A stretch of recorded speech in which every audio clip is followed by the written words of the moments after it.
सभी विद्यार्थियों को नमस्कार, राम राम, राधे राधे। दोस्तों आइए हम आज बात करते हैं टेस्ट गुरुजी सामान्य ज्ञान एवं सामान्य अध्ययन GK and GS series A set ID 10-213। आज जो फर्स्ट टेस्ट गुरुजी टेस्ट है, इसका जो सॉल्यूशन है उस पर हम चर्चा करने वाले हैं। इसके अंदर जितने भी जीके और जीएस के जितने भी हमारे क्वेश्चन हैं, भले ही वो करंट से रिलेटेड हो, भले ही वो पॉलिटी से रिलेटेड हो, भले हिस्ट्री हो, भले इकोनॉमी हो, भले वो ज्योग्राफी हो, भले वो साइंस हो, तमाम जितने भी क्वेश्चन दे रखे हैं उन तमाम क्वेश्चनों पर हम चर्चा करने वाले हैं। आइए देखते हैं एक एक करके सभी क्वेश्चनों पर। सबसे पहला क्वेश्चन देखिएगा, निम्नलिखित कथनों में से असत्य कथन की हमें बात करनी है। यहाँ पर जो यहाँ पर स्टेटमेंट दे रखी है इसमें से हमें फॉल्स के बारे में बताना है, यानी गलत कौन सा है ये हमें यहाँ पर बताना है। यहाँ पर हमें जो स्टेटमेंट दे रखी है उसमें से जो गलत है, ट्रू और फॉल्स वाले जो क्वेश्चन होते हैं उस प्रकार से दे रखा है ये। तो आइए हम बात करते हैं। इसमें सबसे पहले लोकतंत्र सामाजिक विभिन्नताओं को समाहित करने का सबसे अच्छा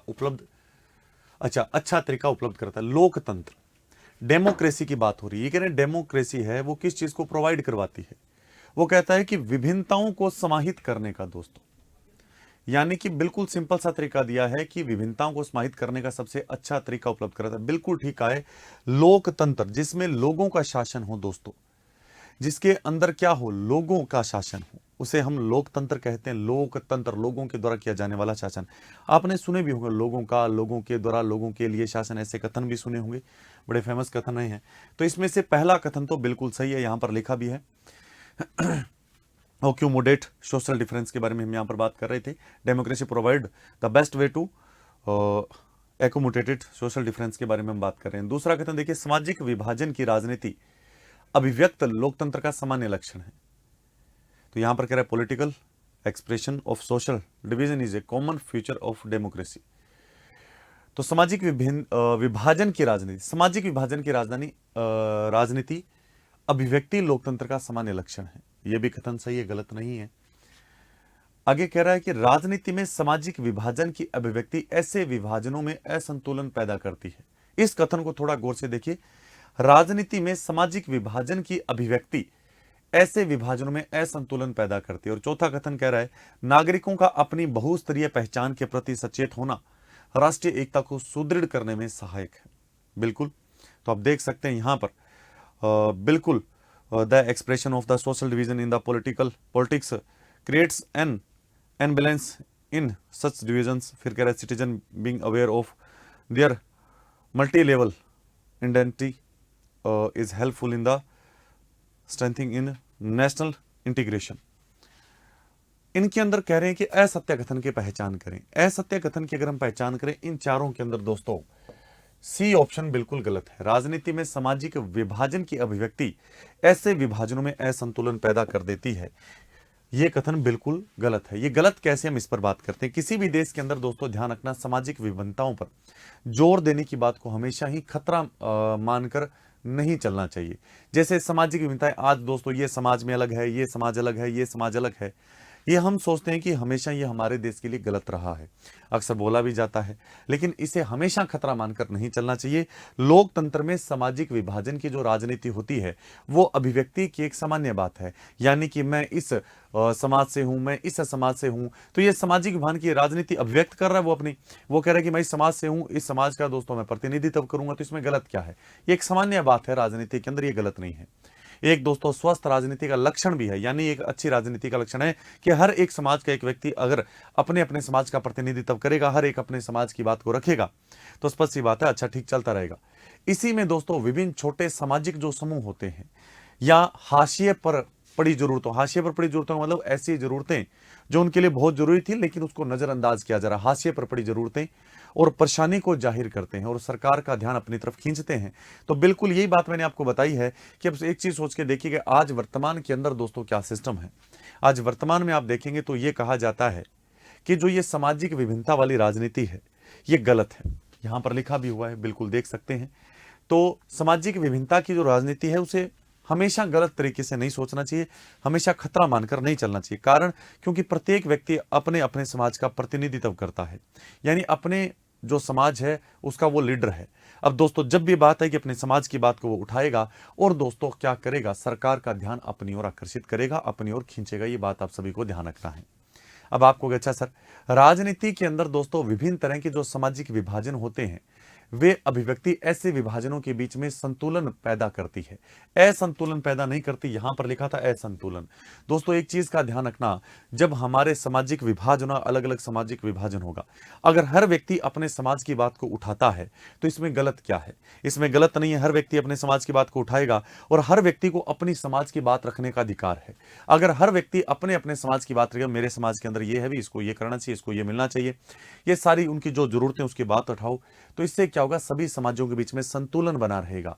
अगर कोई व्यक्ति सिर्फ, कोई ऐसे मान लीजिए कोई ऐसे व्यक्ति हैं जो सिर्फ अपने समाज की बात उठा रहे हैं, दूसरे समाज की बात को नहीं उठाने दे रहे, दबा रहे हैं, तो इससे क्या होगा दोस्तों, फिर सामाजिक विभिन्नता के अंदर असंतुलन पैदा होगा। इससे दोस्तों आप अच्छे रूप से जानते हैं अनबैलेंस हो जाएगा, पूरा पूरा असंतुलन पैदा हो जाएगा, बैलेंस नहीं रहेगा। तो ये बात आप सभी को अच्छे रूप से ध्यान रखना है।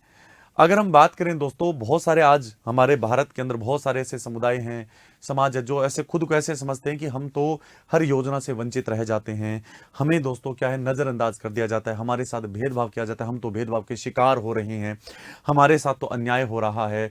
लेकिन हम संघर्ष करना भी हमें करना पड़ता है इन अन्यायों के खिलाफ, ये सारी बात वो कहते हैं। अक्सर वो कहते हैं कि ऐसी लड़ाई हम अक्सर लोकतांत्रिक रास्ता ही अख्तियार करते हैं। यानी ये सारी चीजें वो कहते हैं कि हमारे भेदभाव हो रहा है, हमें वंचित किया जा रहा है, हमारी नजरअंदाज किया जा रहा है, हमारे साथ अन्याय हो रहा है।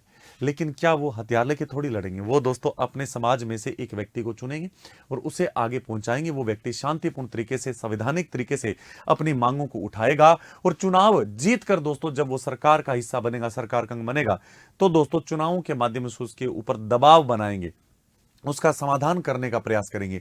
ये जो चीज होता है वो आप सभी को अच्छे रूप से ध्यान रखना है। ये मैंने पूरा क्वेश्चन बता दिया है। अब देख सकते हैं लोकतंत्र सामाजिक विभिन्नताओं को समाहित करने का सबसे अच्छा तरीका था वो हमने देख लिया कि सरकार के अंदर दोस्तों बहुत सारे अलग अलग समाज के जो व्यक्ति हैं उनका लीडर मतलब जो उन समाज के लीडर वो चुनाव लड़के हमारे यहाँ पर सरकार का अंग बनते हैं, वो बाद में अपने अपने समाजों की मांग उठाते हैं। बिल्कुल ठीक है, समाहित करने का सबसे अच्छा तरीका सभी समाज की विभिन्नताओं को समाहित करने का अच्छा तरीका है। सामाजिक विभाजन की राजनीति अभिव्यक्त लोकतंत्र का सामान्य लक्षण है, बिल्कुल है, हमारे यहाँ पर भी है, लेकिन असंतुलन पैदा नहीं करती, ये गलत है। फिर कह रहे हैं नागरिकों का अपनी बहुस्तरीय पहचान के प्रति सचेत होना राष्ट्रीय एकता को सुदृढ़ करने में सहायक है। अगर हम बात करें दोस्तों तो कई बार जो सामाजिक असमानताएं होती है इतनी ज्यादा गैर बराबरी और अन्याय वाली होती है। आप जानते हैं दोस्तों ऐसा बहुत बार होता है, कई बार जो सामाजिक असमानताएं हैं, समाज के अंदर असमानताएं हैं, ये बहुत ज्यादा क्या हो जाती है, गैर बराबरी या दोस्तों हम कह सकते हैं अन्याय वाली हो जाती है, जिनको स्वीकार करना समझ सरकार उसको अपना मतलब स्वीकार नहीं करती, हमने ऐसा नहीं किया है, हमने ऐसा नहीं किया है। लेकिन अगर हम बात करें दोस्तों तो लोकतंत्र ही एक ऐसी चीज है जिसके माध्यम से ऐसी विसंगतियों को दूर किया जा सकता है, ऐसी असमानता को हटाया जा सकता है। तो ये बात आप सभी को ध्यान रखना है। इसीलिए ये कहा जा रहा है कि जो लोकतंत्र है दोस्तों हमारे राष्ट्रीय एकता को सुदृढ़ करने में सहायक है। ये पहला क्वेश्चन था। दूसरा क्वेश्चन देखिए कह रहा है इंसुलिन हार्मोन का स्त्रवण किस अंतःस्रावी ग्रंथि से होता है। बिल्कुल सिंपल सा क्वेश्चन है, इस क्वेश्चन को गौर से सुनना है और फिर इसके बारे में हमें जवाब देना है दोस्तों, क्या है ये कथन। तो आइए हम बात करते हैं इस क्वेश्चन के बारे में। अगर हम इसके बारे में तो गौर से देख सकते हैं कि इंसुलिन क्या है दोस्तों। इंसुलिन एक हार्मोन होता है। इंसुलिन क्या होता है, एक हार्मोन होता है। अब वो ये कह रहा है कि इनमें से इंसुलिन हार्मोन किस अंतःस्रावी इंडोक्राइन ग्लैंड के द्वारा होता है। स्त्रावण की बात हो रहा है, स्त्रावण की बात हो रही है दोस्तों। कौन सी ग्रंथि से इसका स्त्रावण हो रहा है? तो आइए हम देखते हैं पीयूष ग्रंथि से, थायराइड ग्रंथि से, एड्रिनल ग्लैंड से, या दोस्तों हमारे देश का पैंक्रियाज। आप देख सकते हैं पिट्यूटरी है, थायराइड है, एड्रिनल है और पैंक्रियाज आपके सामने इतनी सारी यहां पर ग्रंथियां दे रखी है। इनमें से दोस्तों अगर हम बात करें, एक हमारी ग्रंथि होती है अग्नाशय ग्रंथि। अग्नाशय यानी पैंक्रियाज। पैंक्रियाज आप जानते हैं दोस्तों, अक्सर कहा जाता है कि जो हमारी छोटी आंत होती है उसके वहीं पर होती है। इंसुलिन हार्मोन का स्त्रावण अग्नाशय यानी हम बात कर रहे हैं यहां पर पैंक्रियाज ग्लैंड से होता है। ये आप सभी को अच्छे रूप से ध्यान रखनी है।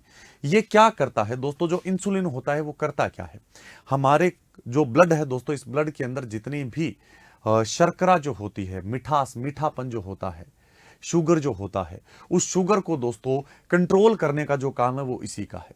शुगर को कंट्रोल करता है। यानी आपको ध्यान रखना है दोस्तों यहां से जो अग्नाशय ग्रंथि है, पेंक्रियास ग्लैंड है, इससे हमारे दोस्तों इंसुलिन का स्त्रावण होता है, इससे इंसुलिन हार्मोन निकलता है और हमारे ब्लड में जो एक्स्ट्रा जितना भी शुगर है उसको सभी को क्या करता है, नियंत्रित करने में सहायता करता है। आप कहोगे अच्छा सर बिल्कुल ठीक है, ये बात हमने समझ ली, लेकिन ऊपर पीयूष ग्रंथि है यानी पिट्यूटरी ग्लैंड है, थायराइड है, एड्रिनल है, इनका काम क्या है दोस्तों? जो पिट्यूटरी है इसे दोस्तों, इससे जो हार्मोन निकलता है उसे वृद्धि हार्मोन कहा जाता है। यानी हमारे शरीर की वृद्धि की बात करें, हमारे शरीर में जितने भी अंग हैं उन सभी की दोस्तों ग्रोथ के लिए यही जिम्मेवार है, ये आपको ध्यान रखना है। इसके बाद दे रखा है दोस्तों थायराइड ग्रंथि। थायराइड ग्रंथि अक्सर आप जानते हैं थायरोक्सिन हार्मोन का मतलब कि स्त्रावण करती है, इससे थायरोक्सिन हार्मोन निकलता है जो शरीर में कार्बोहाइड्रेट है, प्रोटीन है, वसा है, इन सभी के दोस्तों सभी को नियंत्रित करने का काम करता है, जैसा कि आप सभी जानते हैं। तो इस क्वेश्चन को भी आप देख सकते हैं, मैंने आप सभी को तीनों के बारे में बता दिया है कि हमारे शुगर कंट्रोल का काम किसका है। ब्लड के अंदर दोस्तों जो शुगर लेवल है उसको कंट्रोल करने का काम है पेंक्रियास ग्लैंड का। फिर हमने दोस्तों कौन सी ग्रंथि देखी है, हमने अच्छे रूप से पिट्यूटरी ग्लैंड के बारे में बात की। इससे दोस्तों हमारे ग्रोथ हार्मोन रिलीज होता है और ये हमारे आप जानते हैं अच्छे रूप से क्या है, ग्रोथ हार्मोन हमारे शरीर के अंगों में वृद्धि में सहायक है दोस्तों। और थायराइड ग्लैंड की हम बात करें दोस्तों, इससे थायरोक्सिन हार्मोन रिलीज होता है जो कि हमारे दोस्तों जितना भी मेटाबॉलिज्म जो हमारा सिस्टम है दोस्तों उसको मतलब सही करने का काम करता है, उपापचय यानी कि उसको दोस्तों कंट्रोल करने का काम करता है। अब हम अगले क्वेश्चन की ओर बढ़ेंगे। अगला क्वेश्चन आपने यहां पर देखना है, इसको नोट कर लिया होगा। आइए हम आगे बढ़ते हैं। अगला क्वेश्चन देखें, किसने अप्रैल 2023 में नौसेना उप प्रमुख के रूप में पदभार ग्रहण किया है? तो आप सभी को अच्छे रूप से ध्यान रखना है दोस्तों, ऐसा कौन सा व्यक्ति है जिसने यह पदभार ग्रहण किया है। कहने का मतलब है किसने अप्रैल 2023 में नौसेना, जो हमारी दोस्तों नेवी है, जो हमारी नेवी है आप देख सकते हैं, उसके नेवी के अंदर बात करें हैं, नेवी स्टाफ की, नेवल स्टाफ की बात हो रही है, नेवल स्टाफ अप्रैल 2023 की बात हो रही है। इसके वाइस चीफ कौन बने हैं दोस्तों? तो ये कह रहा है कि वाइस चीफ कौन बने, उप प्रमुख के रूप में पदभार किसने ग्रहण किया है? Vice admiral RB. पंडित, फिर कह रहे हैं Dinesh Kumar Tripathi, vice admiral Rajesh Pendharkar, vice admiral Sanjay Jasjit Singh. दोस्तों आपके सामने चार ऑप्शन है और आपको ध्यान रखना है कि हमारे जो नेवल स्टाफ है इसके अंदर वाइस चीफ का जो पोस्ट है दोस्तों या पदभार है, ये किसने किया है? तो आप सभी को ध्यान रखना है, इसमें वाइस चीफ कौन बने हैं? तो हम कह रहे हैं दोस्तों वाइस एडमिरल संजय जसजीत सिंह बने हैं, ये बात आप सभी को ध्यान रखना है। 1 अप्रैल 2023 को दोस्तों इन्होंने इस पोस्ट का मतलब कार्यभार है वो संभाल लिया है, यानी इस पद की यानी वाइस चीफ बन चुके हैं ये हमारे नेवल स्टाफ के अंदर। 1 अप्रैल को बने हैं। नाम क्या है दोस्तों? वाइस एडमिरल संजय जसजीत सिंह है। अब आप कहोगे सर जो ये जसजीत सिंह जी हैं, वाइस एडमिरल संजय जसजीत सिंह जी, ये क्या है, इनके बारे में थोड़ा बताइए। तो अगर मैं बात करूं दोस्तों, इन्होंने सबसे पहली बात है स्नातक कहां से की है, यानी हम इनके बारे में बात करें दोस्तों तो इन्होंने स्नातक कहां से की है। अब आप कहोगे अच्छा सर स्नातक मतलब ग्रेजुएट की बात कर रहा हूं, ग्रेजुएशन की बात कर रहा हूं मैं। तो इन्होंने जो स्नातक है वो राष्ट्रीय रक्षा अकादमी जो हमारी पड़ती है दोस्तों, नेशनल डिफेंस अकेडमी जो पुणे के अंदर है, वहां से इन्होंने दोस्तों स्नातक की परीक्षा पास की है। और 1986 की अगर हम बात करें दोस्तों तो उन्होंने नौसेना की कार्यकारी शाखा में नियुक्त हुए थे, यानी कि हम ये कह सकते हैं कि जो हमारी branch of the Indian navy है दोस्तों, हमारी क्या है कि नौसेना की जो कार्यकारी शाखा है वो इन्होंने ज्वाइन कर ली थी 1986 के अंदर। अब आप कहोगे अच्छा सर बिल्कुल ठीक है। अगर हम और बात करें दोस्तों हमारे इनके बारे में तो हम ये कह सकते हैं कि 1971 में भारत पाकिस्तान का जब युद्ध हुआ था उस दौरान एक हमने ऑपरेशन ट्राइडेंट चलाया था। और आप सभी को ध्यान रखना है दोस्तों 1971 में जब यहां पर नौसेना की बात आ रही है तो नौसेना पर हमें थोड़ी सी बात कर लेनी चाहिए। वर्ष 1971 की हम बात कर रहे हैं दोस्तों, हमारे कौन से ईयर की बात कर रहे हैं? 1971 की। तो जब हमारा भारत पाकिस्तान युद्ध हुआ था उसी समय हमने ऑपरेशन ट्राइडेंट चलाया था। कौन सा? ट्राइडेंट, ट्राइडेंट नामक एक ऑपरेशन चलाया था। वो जो ऑपरेशन है दोस्तों आप सभी को ध्यान रखना है 4 दिसंबर को शुरू किया गया था। तो इसीलिए हम दोस्तों 4 दिसंबर को क्या बनाते हैं? तो हम इसी दिन नौसेना दिवस बनाते हैं, इंडियन नेवी डे बनाते हैं। ट्राइडेंट आप जानते हैं दोस्तों जो ऑपरेशन चलाया था उसी की याद में बनाते हैं। आइए हम आगे बढ़ते हैं, अगला क्वेश्चन देखते हैं। ये क्वेश्चन हमने देख लिया है। अगला क्वेश्चन अगर हम देखें तो हम कहेंगे सैंधव सभ्यता के कौन से स्थलों से अग्निकुंड के अवशेष मिले हैं। अग्निकुंड की बात करें दोस्तों, अग्निकुंड होता क्या है, तो हम ये जो हमारी इंडस सिविलाइजेशन है दोस्तों, उसके अंदर अगर हम बात करते हैं तो हम ये कह सकते हैं कि कहां से अग्निकुंड के साक्ष्य मिले हैं। अग्निकुंड दोस्तों हमारे जो हवन कुंड होता है उसे हम फायर पिट जिसे हम बोलते हैं, फायर पिट जहां पर मतलब अग्निकुंड जिसके अंदर मान लीजिए कि हवन कुंड जो होता है फायर पिट हम बोलते हैं उसे, तो इसके अवशेष कहां से मिलते हैं, तो हम कहेंगे दोस्तों एक तो कालीबंगा से मिला है, एक लोथल से मिला है, अग्निकुंड के अवशेष मिले हैं। यानी कि दोस्तों यहां पर देख सकते हैं वो लिखा भी आ रहा है यहां पर, ये रहा फायर पिट के ये देख सकते हैं रिमेन्स इंडस सिविलाइजेशन की बात हो रही है यहां पर। ये कह रहा है कि यहां पर इनमें से 4 जो ऑप्शन दे रखे हैं आपको, कालीबंगा, हड़प्पा, मोहनजोदारो या लोथल, तो आपको सभी को ध्यान रखना है इनमें से फायर पिट के जो अवशेष हैं दोस्तों वो हमें कहां से मिले हैं, ये बात आप सभी को अच्छे रूप से ध्यान रखनी है। तो इसका सही जवाब क्या होगा, हम कहेंगे दोस्तों इसका सही जवाब है यानी कि कालीबंगा और लोथल है दोस्तों इसका सही जवाब।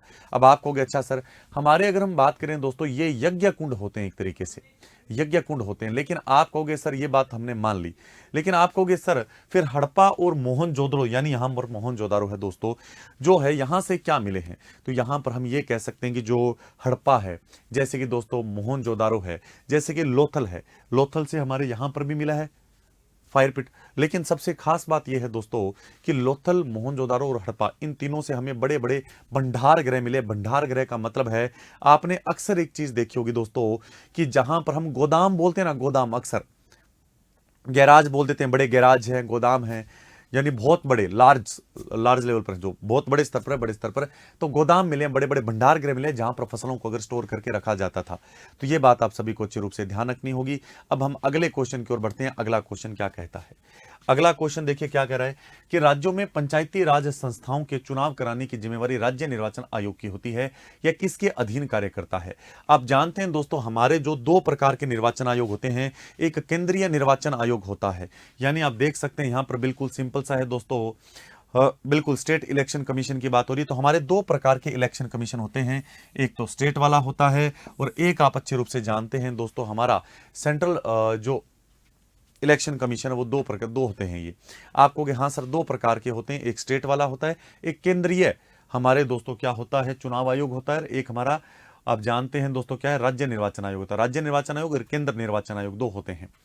तो ये 2 इलेक्शन कमीशन है दोस्तों। जो हमारा केंद्रीय निर्वाचन आयोग होता है, जो हमारा सेंटर सरकार के अंदर जो निर्वाचन आयोग, उसका काम है राष्ट्रपति के चुनाव करवाना, उपराष्ट्रपति के चुनाव करवाना, यानी प्रेसिडेंट हो गया, वाइस प्रेसिडेंट हो गया, जो हमारे लोकसभा है दोस्तों उसके चुनाव कराना, हमारे राज्यसभा के चुनाव कराना, यहां तक कि हमारे राज्यों के अंदर जो विधानसभा है उन सभी के चुनाव कराना। राष्ट्रपति, उपराष्ट्रपति, लोकसभा, राज्यसभा, विधानसभा, इन सभी के चुनाव कराने की जो जिम्मेवारी है दोस्तों वो सारी की सारी किसको दी गई है, ये रिस्पॉन्सिबिलिटी किसकी है दोस्तों, ये सारी की सारी जो जिम्मेवारी होती है वो हमारे केंद्र सरकार के अंतर्गत जो केंद्रीय निर्वाचन आयोग आता है उसकी होती है।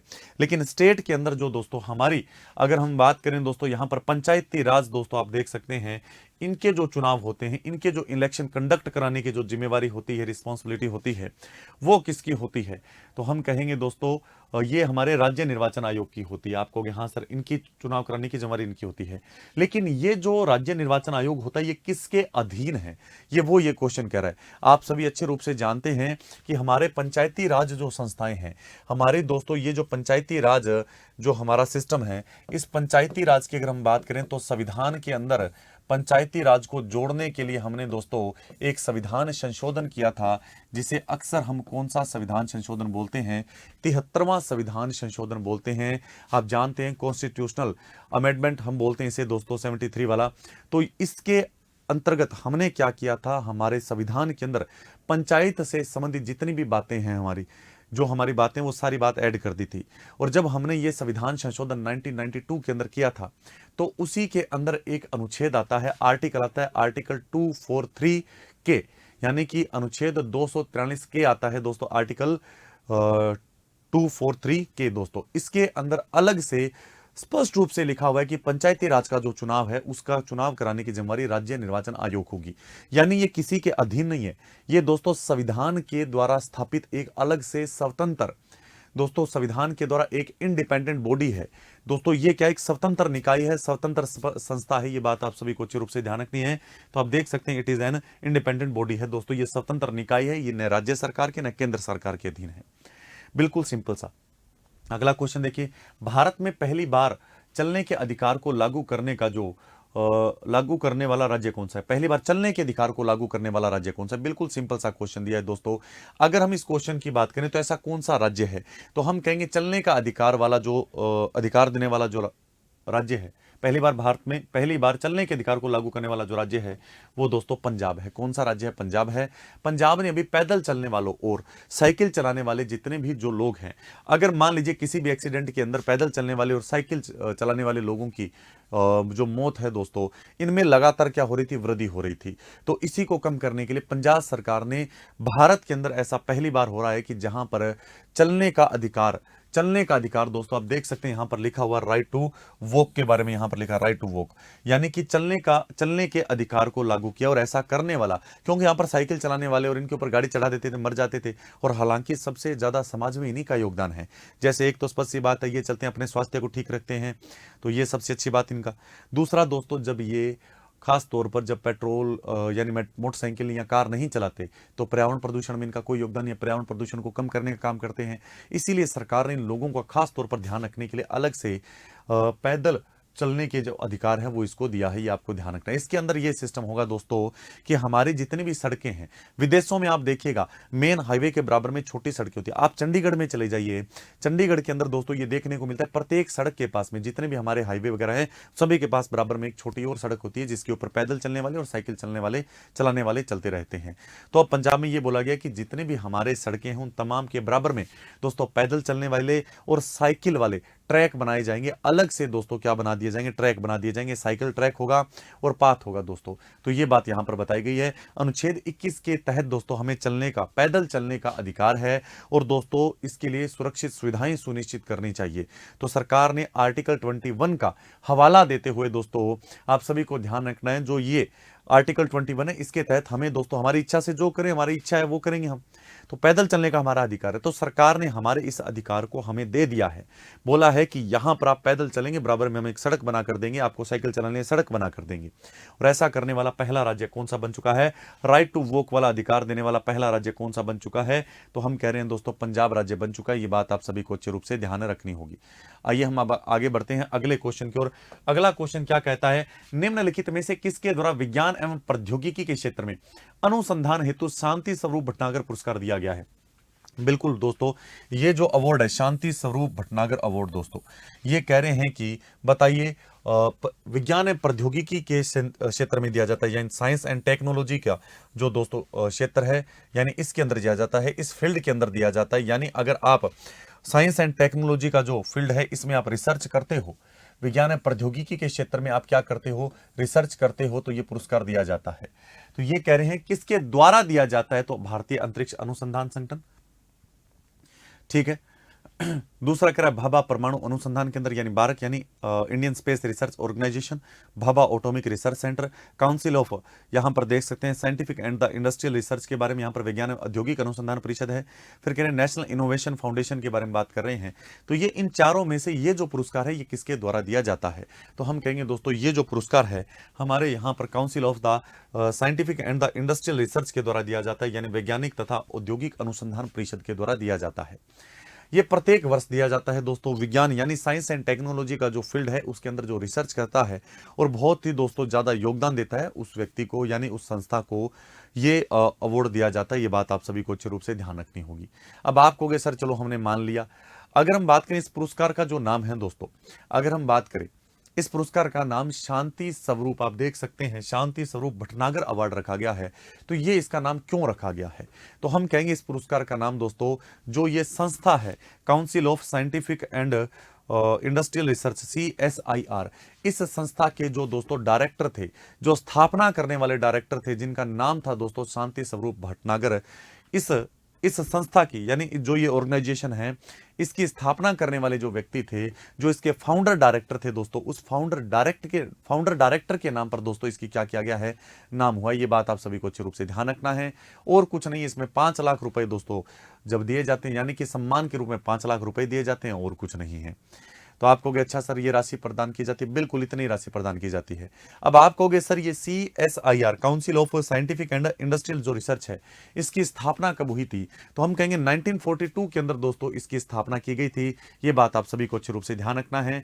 और आज आप देखेंगे तो ये मुख्य रूप से दोस्तों केंद्रीय विज्ञान एवं प्रौद्योगिकी मंत्रालय के प्रशासनिक नियंत्रण में कार्य करता है। यानी वर्तमान में दोस्तों यह किसकी अगर हम बात करें तो हम कहेंगे किसके कंट्रोल के अंदर दोस्तों काम करता है, तो हम कहेंगे वर्तमान में दोस्तों जो हमारा union ministry of science and technology है उसके अंतर्गत रहकर, उसके अंडर में रहकर दोस्तों ये पूरा का पूरा अपना काम करता है। ये बात हमें ध्यान रखनी होगी।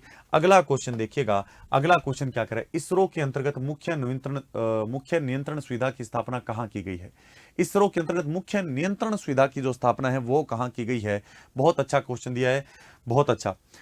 Master control facility, master control facility ये कह रहा है कि मुख्य नियंत्रण सुविधा, master control facility been established under ISRO.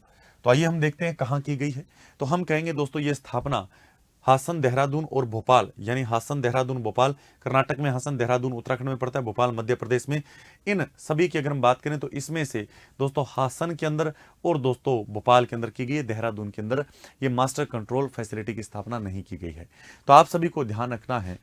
आप ये कहोगे कि सर ये काम क्या करेगा, हमें तो इतना बता दीजिए। तो दोस्तों हम ये कहेंगे कि जो हमारे जितने भी भू स्थिर उपग्रह हैं, जितने भी हमारे दोस्तों क्या हैं, हमने सैटेलाइट लॉन्च कर रखे हैं।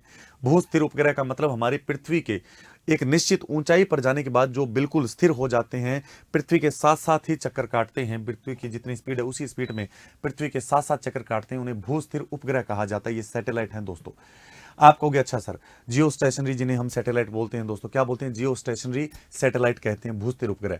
अगर हम बात करें दोस्तों इन उपग्रहों की, इनकी क्या करनी है दोस्तों, इनकी निगरानी करनी है और इनका नियंत्रण करना है, इनका कंट्रोल करना है दोस्तों, और इनको मॉनिटर करना है, यानी नियंत्रण करना है, निगरानी करनी है। इसके लिए दोस्तों हमने ये दो क्या बनाए हैं, तो हम कहेंगे मास्टर कंट्रोल फैसिलिटी ये बनाया है। ये बात आपको ध्यान रखना है। और ये कहाँ स्थापित किया है, तो हम कहेंगे दोस्तों ये हासन के अंदर और भोपाल के अंदर स्थापित किया गया है। अब आप कहोगे अच्छा सर ये बात है, बिल्कुल यही बात है दोस्तों, सिंपल सा क्वेश्चन है, हमने यहाँ पर देख लिया है। काम क्या है वो हमने देखा है। खेलो इंडिया जनजातीय खेल महोत्सव के पहले संस्करण का आयोजन कहाँ किया गया। बहुत अच्छा क्वेश्चन दिया इन्होंने। ये कह रहे हैं खेलो इंडिया जनजातीय खेल, यानी अभी तक हमारे दोस्तों खेलो इंडिया गेम थे, पहले सीधे खेलो इंडिया गेम हुआ करते थे, फिर हमारे खेलो इंडिया के अलावा हमारे यहाँ पर दोस्तों ये गेम और चलाया। आपने यूथ गेम का नाम सुना होगा अलग से, युवा खेलो इंडिया युवा गेम थे, फिर यूनिवर्सिटी गेम चलाई। तो अब हमने खेलो इंडिया जनजातीय खेल महोत्सव का पहला संस्करण शुरू किया है। क्या शुरू किया है, पहला संस्करण शुरू किया, यानी ये पहली बार आयोजित हुआ है, ये पहली बार दोस्तों इस फेस्टिवल का आयोजन हुआ है। इसका नाम फर्स्ट खेलो इंडिया ट्राइब स्पोर्ट्स फेस्टिवल। अगर हम बात करें दोस्तों इसका आयोजन कहां किया गया है, तो सिंपल सा है, उड़ीसा के भुवनेश्वरम के अंदर किया गया है। आप देख सकते हैं फर्स्ट एडिशन है इसका, खेलो इंडिया ट्राइबल स्पोर्ट्स फेस्टिवल है इसका दोस्तों। आप देख सकते हैं कहां पर आयोजन किया गया है, तो आप आयोजन देख सकते हैं, इसका आयोजन उड़ीसा के अंदर किया गया। उड़ीसा में कहां किया गया है, तो हम कह रहे हैं दोस्तों भुवनेश्वर में किया गया है, जो कि उड़ीसा की राजधानी है। वहां पर कब किया गया, तो 9 से लेकर 12 जून के बीच में इसका आयोजन किया गया है। कब किया गया है दोस्तों, 9 से लेकर 12 जून के बीच में इसका आयोजन किया गया। ये बात आप सभी को ध्यान रखना है। इसमें कहा जा रहा है कि भारत के 28 राज्यों में से, अगर हम पंजाब की हरियाणा की बात करें तो हरियाणा में जनजातियां हैं नहीं। भारत में 28 राज्य, 28 में से 2 राज्य ऐसे जिनके अंदर एक भी जनजाति यानी ट्राइब्स वहां पर निवास नहीं करते। जो हमारे जो ये ट्राइबल है ये निवास नहीं करते, जनजाति ट्राइब जो है निवास नहीं करते, रहते नहीं हैं। जैसे हरियाणा हो गया या पंजाब हो गया, ऐसे राज्य हैं। तो आप देखेंगे 26 ही राज्यों के अंदर ये जनजाति रहती है। तो आप देखेंगे 26 राज्यों के जो 5000 एथलीट हैं यहाँ पर दोस्तों, ये यहाँ पर भाग लेने वाले हैं। ये बात आप सभी को अच्छे रूप से ध्यान रखना है। अब आप कहोगे कि सर इसका जो आयोजन है वो करवा कौन रहा है, यानी कि इसका जो गेम है, इतने बड़े स्तर पर ये गेम हो रहा है, 5000 एथलीट आएंगे, इसको करवाने वाला जो कार्य है वो कौन कर रहा है, तो हम कहेंगे दोस्तों इसका जो आयोजन है, जो भारत का संस्कृति मंत्रालय है भारत सरकार का, और उड़ीसा के अंदर दोस्तों एक विश्वविद्यालय KIIT KIIT एक वहां पर यूनिवर्सिटी है दोस्तों। और हमारा जो दोस्तों क्या है, culture government of India of government है दोस्तों। कल्चर जो हमारा संस्कृति में मिनिस्ट्री ऑफ कल्चर है दोस्तों, मिनिस्ट्री ऑफ कल्चर और KIIT यूनिवर्सिटी उड़ीसा की है, इन दोनों के द्वारा मिलकर इसका आयोजन करवाया जा रहा है। इसके अंदर दोस्तों अगर हम बात करें तो हमें इसके अंदर हम देखें तो इसके अंदर फर्स्ट नंबर, यानी अब ये आयोजन तो हो चुका है 12 जून तक, तो इसमें फर्स्ट रैंक किसकी आई है, तो इसमें कह रहे हैं कि जो फर्स्ट रैंक है, भले ही दोस्तों वो किस में हो, भले ही आपका दोस्तों वुमेन वाला हो, भले ही वो मैन वाला हो, दोनों कैटेगरियों के अंदर दोस्तों उड़ीसा ही फर्स्ट रैंक पर रहा। सेकंड रैंक की हम बात करें दोस्तों तो हम ये कहेंगे कर्नाटक पहले उपविजेता के रूप में उभरा, और झारखंड यानी थर्ड नंबर पर, यानी सेकंड नंबर पर कर्नाटक और झारखंड थर्ड रैंक पर आया था। फर्स्ट पर उड़ीसा ही है, भले ही वो वुमेन वाला हो, पुरुष की श्रेणी हो, भले ही वो महिला वाली खेल की श्रेणी हो, दोनों के अंदर की बात हो रही है। आगे बढ़ते हैं, अगला क्वेश्चन है, निम्नलिखित में से किस राजवंश के शासकों ने देवपुत्र की उपाधि धारण की थी, यानी देवपुत्र। आप देख सकते हैं दोस्तों टाइटल, उपाधि को हम बोलते हैं टाइटल। तो ऐसा कौन सा दोस्तों हमारे डायनेस्टी रही है, ऐसी कौन सी डायनेस्टी रही है जिसके शासक जो रहे हैं दोस्तों, जो रूलर रहे हैं, शासक रहे हैं, उनके द्वारा दोस्तों देवपुत्र की उपाधि धारण की गई। तो हम कहेंगे हमारे दोस्तों ऐसे जो डायनेस्टी है वो कुषाण रहे हैं दोस्तों। कौन रहे हैं, कुषाण रहे हैं। तो आप देख सकते हैं दोस्तों कि ऐसे कौन से शासक हैं, ऐसे कौन से दोस्तों राजवंश के शासक हैं जिन्होंने किसका टाइटल यानी देवपुत्र, ये देवपुत्र, ये दोस्तों टाइटल यानी ग्रहण किया था, ये उपाधि धारण की थी। तो आप हमें बताएंगे कि ये कौन से शासक थे, कुषाण थे दोस्तों। ये आपको ध्यान रखना है, कुषाण वंश के जितने भी, यानी दोस्तों ये कुषाण जो डायनेस्टी है, राजवंश है, इसके जितने भी जो शासक हुए हैं, जितने भी रूलर हुए हैं, उन तमाम ने देवपुत्रा की दोस्तों उपाधि धारण की, यानी ये टाइटल अपने नाम के आगे लगाया है। कनिष्क जैसे आपने हुविष्क, इनके नाम सुने होंगे दोस्तों, ये आप सभी को ध्यान रखना। अब आप कहोगे सर ये सारे के सारे हैं, इसका मतलब ये सारे शासक ये लगा रहे हैं देवपुत्र। देवपुत्र का मतलब क्या होता है दोस्तों, देवपुत्र का मतलब देवता का पुत्र, यानी भगवान का बेटा। ये दोस्तों इन्होंने टाइटल, हमारे यहां पर तो सम्राट है, विक्रमादित्य है, चक्रवर्ती है, ऐसी उपाधियां लगाते थे। तो हमारे वाले यहां पर ये उपाधि कैसे लगा रहे हैं, तो ये दोस्तों जो चाइना के शासक रहे हैं, किसके रहे हैं, चाइना, जो चाइना के शासक हैं, चाइना के रूलर रहे हैं, उनसे बड़े दोस्तों क्या थे, प्रभावित थे, उनसे इंस्पायर थे दोस्तों, और उनसे इंस्पायर होकर उन्होंने ये उपाधि धारण की है। ये बात आप सभी को ध्यान रखना है। आज आप भी देख सकते हैं कि उत्तर प्रदेश में मथुरा के पास दोस्तों देवस्थान पर कुषाण शासकों की विशाल मूर्तियां भी मिल रही है। जैसे आप देख सकते हैं कहां पर मिल रही है, तो हम कुषाण जो जितने भी शासक हैं उनकी जो विशाल मूर्तियां हैं, उत्तर प्रदेश में दोस्तों एक स्थान पड़ता है माट, कहां पर पड़ता है, मथुरा के पास माट नामक एक एरिया है दोस्तों, वहां पर ये मिल रही है। तो ये बात आप सभी को अच्छे रूप से ध्यान रखनी होगी। मेरे हिसाब से यहां तक कोई दिक्कत नहीं आई है, हमने देख लिया है। आइए आगे बढ़ते हैं। मस्तिष्क का कौन सा भाग है जो शरीर की स्थिति और संतुलन का अनुरक्षण करता है, वो कह रहा है दोस्तों ऐसा मस्तिष्क का कौन सा भाग है जो शरीर की क्या करता है, बिल्कुल वो कह रहा है which part of the brain, यानी कि मस्तिष्क का, हमारे जो मस्तिष्क है, हमारा सर है, इसका कौन सा भाग है जो मेंटेन करने का काम करता है, किसको दोस्तों, position and balance of the body, यानी हमारे दोस्तों जो शरीर की पोजीशन है, यानी हमारा दोस्तों जो बैलेंस है, बैलेंस का मतलब हमारे मतलब की जो मतलब सही लेवल बनाए रख रहा है, मतलब हमें गिरने नहीं दे रहा, चलने दे रहा है, सब कुछ है। और पोजीशन यानी संतुलन बनाए रखने का और अनुरक्षण करने का, यहाँ तक की स्थिति, जैसे हम बैठते हैं, खड़े होते हैं, ये हमारी स्थिति होती है, पोजीशन होती है। तो इसको बनाए रखने का काम कौन सा करता है, प्रमस्तिष्क, अनुमस्तिष्क, मेंडुला ओब्लागेटा या हाइपोथैलेमस। तो देख सकते हैं सेरेब्रम है, सेरेबेलम है, या मेंडुला ओब्लागेटा है, या हाइपोथैलेमस। आपके सामने 4 ऑप्शन दे दिए, इनमें से सेरेबेलम ही ये काम करता है दोस्तों। बी ऑप्शन होगा, अनुमस्तिष्क होगा दोस्तों, सेरेबेलम हम ये कह सकते हैं। मस्तिष्क का दोस्तों हम बात करें तो आप देखेंगे मेंडुला ओब्लागेटा पीछे होता है, ठीक है, अगर मस्तिष्क यानी मस्तिष्क का आगे वाला भाग। फिर आप जानते हैं दोस्तों अनुमस्तिष्क, ये हम बात कर सकते हैं। मस्तिष्क का जो अनुमस्तिष्क होता है वो हमारे दोस्तों हम बात करें जो सेरेबेलम है, ये क्या करता है, ये इसी के लिए रिस्पॉन्सिबल है कि हमारी जो बॉडी है इसकी पोजीशन और बैलेंस को बनाए रखेगा, इसी का काम यही है दोस्तों। इसके अलावा हम बात करें तो जो सेरेबेलम है दोस्तों, अगर हम बात करें प्रमस्तिष्क की बात करें, सेरेब्रम की बात करें, हमने सेरेबेलम के बारे में तो बात कर ली कि इसका काम क्या है, इसका किसके लिए रिस्पॉन्सिबल है, इसका काम ही हमारी बॉडी की पोजीशन और दोस्तों जो बैलेंस है इसको बनाए रखने का है। लेकिन सेरेब्रम की अगर हम बात करें, ये हमारे मस्तिष्क का सबसे बड़ा और सबसे विकसित भाग होता है, यानी हमारे शरीर जो मस्तिष्क है दोस्तों, हमारा जो ब्रेन है, इसका largest and most development part होता है, ये बात हम कह सकते हैं। और हम ये क्या कह सकते हैं दोस्तों, ये हमारे सोचने समझने की, हमारी बुद्धिमत्ता, जो हम ये बोल सकते हैं, जैसे आप बोल सकते हो दोस्तों कि हमारी जो हमारे सोचने की है इंटेलिजेंस है, या हम बात करें रीजनिंग पावर है, इनके बाद जो है तर्क शक्ति जिसे हम बोलते हैं, इन सभी को कंट्रोल करने का काम करता है। यहां तक कि हमारे आंखों पर भी कंट्रोल यही करता है, ये आपको ध्यान रखना है। जबकि जो मेंडुला ओब्लांगेटा होता है दोस्तों, ये हमारा जो ब्लड प्रेशर होता है, जो ब्लड प्रेशर एक्टिविटी है, या उल्टी जो आती है, आपने देखा होगा उल्टी वोमिटिंग, तो मेंडुला ओब्लांगेटा होता है वो रक्तदाब, जो रक्तदाब होता है दोस्तों, जैसे लार आना, हमारे मुंह के अंदर जो लार आती है, आप कहोगे हाँ बिल्कुल है सर, और इसके अलावा उल्टी आ रही है, वोमिटिंग हो रही है, इन सभी को नियंत्रित करता है। ये आपको ध्यान रखना है और कुछ नहीं है। तो हमने अनुमस्तिष्क के बारे में बात की। आगे बढ़ता हूं, अगला क्वेश्चन, निम्नलिखित में से कौन सा महाद्वीप एशिया के पश्चिमी भाग में स्थित है? एशिया के पश्चिमी भाग की बात हो रही है दोस्तों, कौन सा ऐसा है जो एशिया के पश्चिमी भाग में पड़ता है, हमें ये बताना है।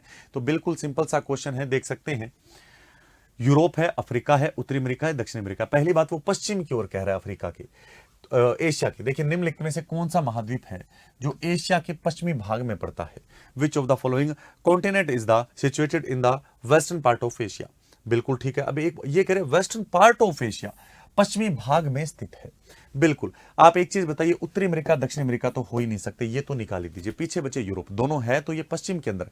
लेकिन सबसे बड़ी खास बात यह है कि दोस्तों ये इनमें से पश्चिम की अगर हम बात करें तो हम ये कहेंगे कि यूरोप दोस्तों जुड़ा भी हुआ है अब एशिया से, और ये पश्चिम में पड़ता है। अफ्रीका दोस्तों बिल्कुल थोड़ा सा अफ्रीका भी जुड़ा हुआ है, लेकिन अफ्रीका पश्चिम में नहीं है, ये दक्षिण पश्चिम में पड़ता है। जबकि यूरोप पूरा का पूरा कहां है? पश्चिम के अंदर। ये बात आप सभी को अच्छे रूप से ध्यान रखनी है।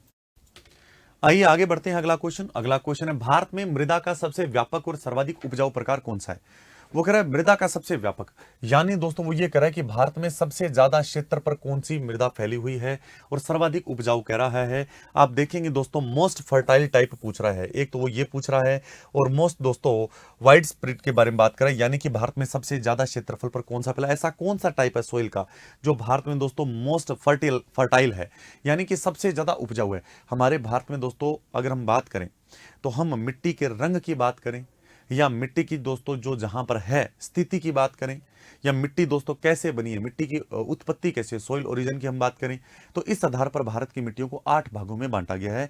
8 मतलब कि पूरे सोइल जो है हमारी, उसे 8 भागों में हमने डिवाइड किया है। जैसे जलोढ़ मिट्टी है, लाल मिट्टी है, काली मिट्टी है, लेटेराइट मिट्टी है, जो हमारे शुष्क मिट्टी बोलते हैं, एरिड सोइल जो है, या जिसे हम मरुस्थलीय बोल सकते हैं दोस्तों, हमारे जिसे हम बोल सकते हैं जैसे कि लवणीय है, सैलाइन हमारे लवणीय मिट्टी है, जैसे कि वन मृदा बोलते हैं हम, जैसे पर्वतीय मिट्टी भी बोलते हैं वन मृदा को, या पिट मिट्टी। 8 प्रकार की मिट्टियां हैं।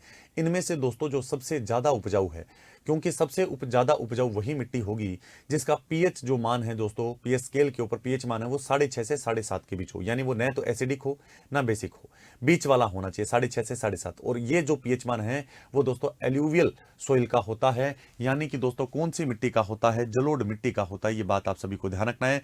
भारत में 40% से 40% से अधिक एरिया के ऊपर दोस्तों यही मिट्टी पाई जाती है। ये बात आप सभी को ध्यान रखना होगा। तो जलोढ़ मिट्टी भारत में एक तो सबसे ज्यादा भाग पर फैली हुई, आप जानते अच्छे रूप से दोस्तों, 40% अबव है दोस्तों। ये बात आप सभी को अच्छे रूप से ध्यान रखना है। अब आप कहोगे सर और बोल सकते हो, आप ये बोल सकते हो, अगर हम बात करें दोस्तों, इसे आप सेडिमेंट्री सोइल कह सकते हो, क्योंकि इसे निक्षेपित मृदा कहते हैं। डिपोजिशनल सोइल कह सकते हो आप इसे, क्योंकि ये दोस्तों जो अवसाद होता है, अवसादी मिट्टी, यानी कि दोस्तों जब नदियों के द्वारा पर्वतों से मिट्टी को काट कर लाया जाता है, बहा कर लाया जाता है, अपर्दन करके लाया जाता है, इरोजन जिसे हम बोलते हैं, इरोडेड सोइल बोल सकते हो, सेडिमेंट्री सोइल कह सकते हो, डिपोजिशनल सोइल कह सकते हो, तो ये सारे आप कह सकते हो। ये सारे के सारे जमाव है।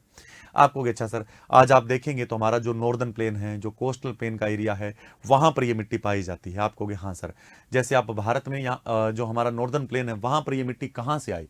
तो दोस्तों हमारी गंगा है, इंडस है, या ब्रह्मपुत्र है, ये जो रिवर है इनके द्वारा हिमालय से ये मिट्टी मतलब काट कर लाई गई थी, और यहां पर बाद में लाकर इन्होंने सारी की सारी जमा कर दी। अगर हम जहां ऑप्शन में देखें तो ब्लैक सोइल और दे रखा है। ब्लैक सोइल की बात करें दोस्तों, हमारे इसे रेगुर भी बोलते हैं, इसे दोस्तों कॉटन ब्लैक सोइल भी कहा जाता है, क्योंकि कपास कॉटन की जो दोस्तों हमारी खेती है वो बहुत अच्छी होती है, कपास की खेती बहुत अच्छी होती है, इसे कॉटन ब्लैक सोइल कहा जाता है, या इसे रेगुर कहा जाता है, इसे क्रेल कहा जाता है, इसे चरनोजम कहा जाता है, ये सभी इसके नाम हैं दोस्तों। अक्सर ये जो मिट्टी है ब्लैक सोइल, ये कैसे बनती है, इसका निर्माण कैसे होता है, तो मैं ये कहूंगा दोस्तों, इसका निर्माण जो हम ज्वालामुखी जब पढ़ते हैं, क्या पढ़ते हैं, ज्वालामुखी, ज्वालामुखी अपने लावा निकलता हुआ देखा होगा। और जो लावा होता है दोस्तों आप जानते हैं, एक होता है एसिडिक लावा, एक होता है बेसिक लावा। जो लावा हो, कैसा ही लावा हो, लावा के दोस्तों वेदरिंग, अपक्षय के कारण, वेदरिंग के कारण इसका निर्माण होता है। अब आप कहोगे अच्छा सर, और ज्यादातर भारत में कहें तो मैं कहूंगा जो हमारा डेक्कन प्लेटू है वहां पर ये आपको देखने को मिलेगी। आप कहोगे हाँ सर, ये बात तो हमने मान ली, बिल्कुल ठीक कहा। तो ये आपको ध्यान रखना है। लेटेराइट सोइल की अगर हम बात करें, लेटेराइट सोइल आपको दोस्तों जो हमारा कोस्टल एरिया, और कोस्टल एरिया में जो हमारे जो माउंटेन रेंज है, जैसे पश्चिमी घाट है, वेस्टर्न घाट है, ईस्टर्न घाट है, इनके ऊपर जहां पर दोस्तों high rain, high temperature area होता है, वहां पर आपको लेटेराइट सोइल मिलेगी। लेटेराइट जो वर्ड है दोस्तों, ये लैटिन भाषा के लेटर से बना है, और लेटर वर्ड का जो अर्थ होता है दोस्तों, इसका मतलब होता है, मीनिंग होता है ईंट। इसीलिए जो लेटेराइट सोइल होती है, इसका ज्यादातर उपयोग हमारे ईंट बनाने के काम में लिया जाता है। ये आप सभी को ध्यान रखना है। बाद में ड्राई सोल, ड्राई बोलता है, एरिड बोल सकते हो, ड्राई सोइल कह सकते हो, शुष्क मृदा, जो कि राजस्थान में मिलती है, आप जानते ही हैं। आगे बढ़ता हूं अगले क्वेश्चन की ओर। जून 2023 में आयोजित विश्व टेस्ट क्रिकेट चैंपियनशिप 2023 का फाइनल मैच किस देश ने जीता है? बहुत अच्छा क्वेश्चन दिया है दोस्तों। आप सभी को अच्छे रूप से ध्यान रखना है कि हमारे यहां पर जो ये क्वेश्चन पूछा जा रहा है, कह रहे हैं जून 2023 में अभी हमारे विश्व टेस्ट क्रिकेट चैंपियनशिप हुई, और इसका फाइनल मैच किसने जीता है? तो आप जानते हैं दोस्तों, ऑस्ट्रेलिया ने जीता है। कह रहे which country won the final match of the world test cricket championship 2023 held in the June 2023। ये कह रहे हैं कि 2023 में जो वर्ल्ड टेस्ट क्रिकेट चैंपियनशिप हुई है, जो 2023 वाली, जो जून 2023 में हुई, इसको किसने, जब which country won the final match दोस्तों, इसमें कौन जीता है? तो ऑस्ट्रेलिया जीता है। ये आपको ध्यान रखना है। 7 से लेकर 11 जून के बीच में दोस्तों आप देखेंगे लंदन के अंदर ये मैच चला था। फाइनल मैच की बात करूं, आप ये मत समझना कि जो ये चैंपियनशिप है ये हमारे 7 से 11 जून के बीच चली है। टेस्ट जो चैंपियनशिप होती है यहाँ पर, वर्ल्ड टेस्ट क्रिकेट चैंपियनशिप, ये बहुत लंबी चलती है। आप जानते हैं टेस्ट मैच 2-2, 3-3 दिन तक चलता है। 7 से 11 जून यानी 7, 8, 9, 10, 11, 5 दिन दोस्तों ये मैच हुआ है, फाइनल मैच चला है। और आप देखेंगे ऑस्ट्रेलिया ने भारत को दोस्तों हराया है। आप देख सकते हैं भारत को हराकर ये जीता है, यानी दोस्तों इसमें इंडिया हार गया। फर्स्ट रैंक पर दोस्तों कौन है? तो आप कहोगे ऑस्ट्रेलिया, और सेकंड नंबर पर आप कहोगे कौन है दोस्तों? तो आप कहोगे ये है, यानी विजेता कौन है? ऑस्ट्रेलिया। और दोस्तों उपविजेता कौन है? तो वो हम कहेंगे इंडिया है। ये बात आप सभी को अच्छे रूप से ध्यान रखनी होगी। अब हम अगले क्वेश्चन की ओर बढ़ते हैं। अगला क्वेश्चन देखिएगा। अगला क्वेश्चन है प्रायद्वीपीय पठार से संबंधित दक्कन ट्रैप है। ये कह रहा है दोस्तों, एक शब्द दिया इसने दक्कन ट्रैप, ये related to the peninsular plateaus. तो ये कह रहा है प्रायद्वीपीय पठार से संबंधित दक्कन ट्रैप है। ये क्या है दक्कन ट्रैप? ये रिलेट तो इससे करता है दोस्तों, पेनिनसुलर जो प्लेटो इससे रिलेटेड है, लेकिन है क्या दक्कन ट्रैप? वो नगन चट्टानों वाली स्थलाकृति है, यानी topography with the bare rocks के बारे में बात करें। काली मृदा से युक्त पठारी क्षेत्र है, यानी plateaus region consisting of black soil है दोस्तों। पश्चिमी घाट के पूर्वी ढलानों में पाई जाने वाली मिट्टी है। वो कह रहा है कि soil found in the eastern slopes of the western Ghat. फिर वो कह रहे हैं यहाँ पाई जाने वाली चौड़ी तथा छिछली घाटियां हैं, वाइड एंड आप यहाँ पर देख सकते हो slow valley in found here. यानी हम यहाँ पर देख सकते हैं कि दोस्तों इनमें से क्या इसका सही आंसर होगा? तो मैं कहूंगा दोस्तों काली मृदा से युक्त पठारी क्षेत्र है। अगर आप देखेंगे दक्कन ट्रैप दोस्तों किसे कहा जाता है, बिल्कुल सिंपल सा शब्द है दोस्तों। अगर हम प्रायद्वीपीय पठार में बात करें, दक्कन ट्रैप जो दोस्तों जो टोपोग्राफी है ये टोपोग्राफी की अगर हम बात करें दोस्तों, तो आप देखेंगे ये जो स्थलाकृति है, ये टोपोग्राफी है, ये कैसी होती है? तो दोस्तों इस प्रकार की होती है। ये जो टोपोग्राफी है वो सीढ़ी नुमा होती है।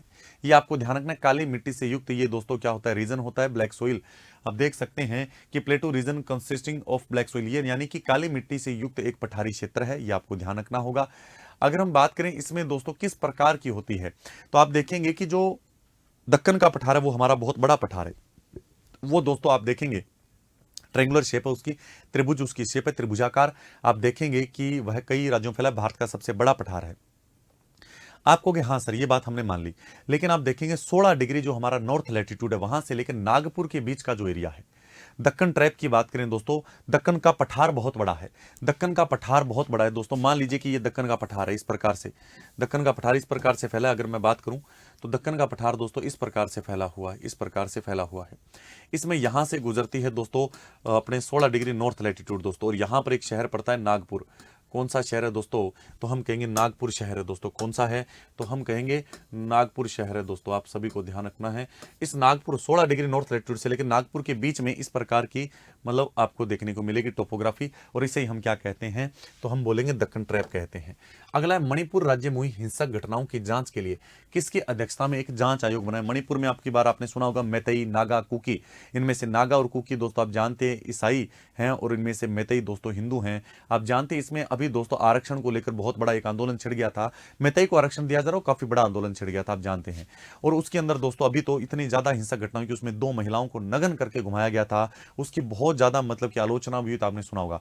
4 जून 2023 को 4 जून 2023 को सरकार ने क्या किया? मणिपुर के अंदर जो हिंसा हुई है इसकी जांच करने के लिए अलग से जो गुवाहाटी हमारा हाई कोर्ट है, उसके दोस्तों हमारे पहले के जो जज है, पूर्व मुख्य न्यायाधीश रहे हैं, यानी रिटायर्ड हो चुके हैं, उनका नाम है अजय लांबा।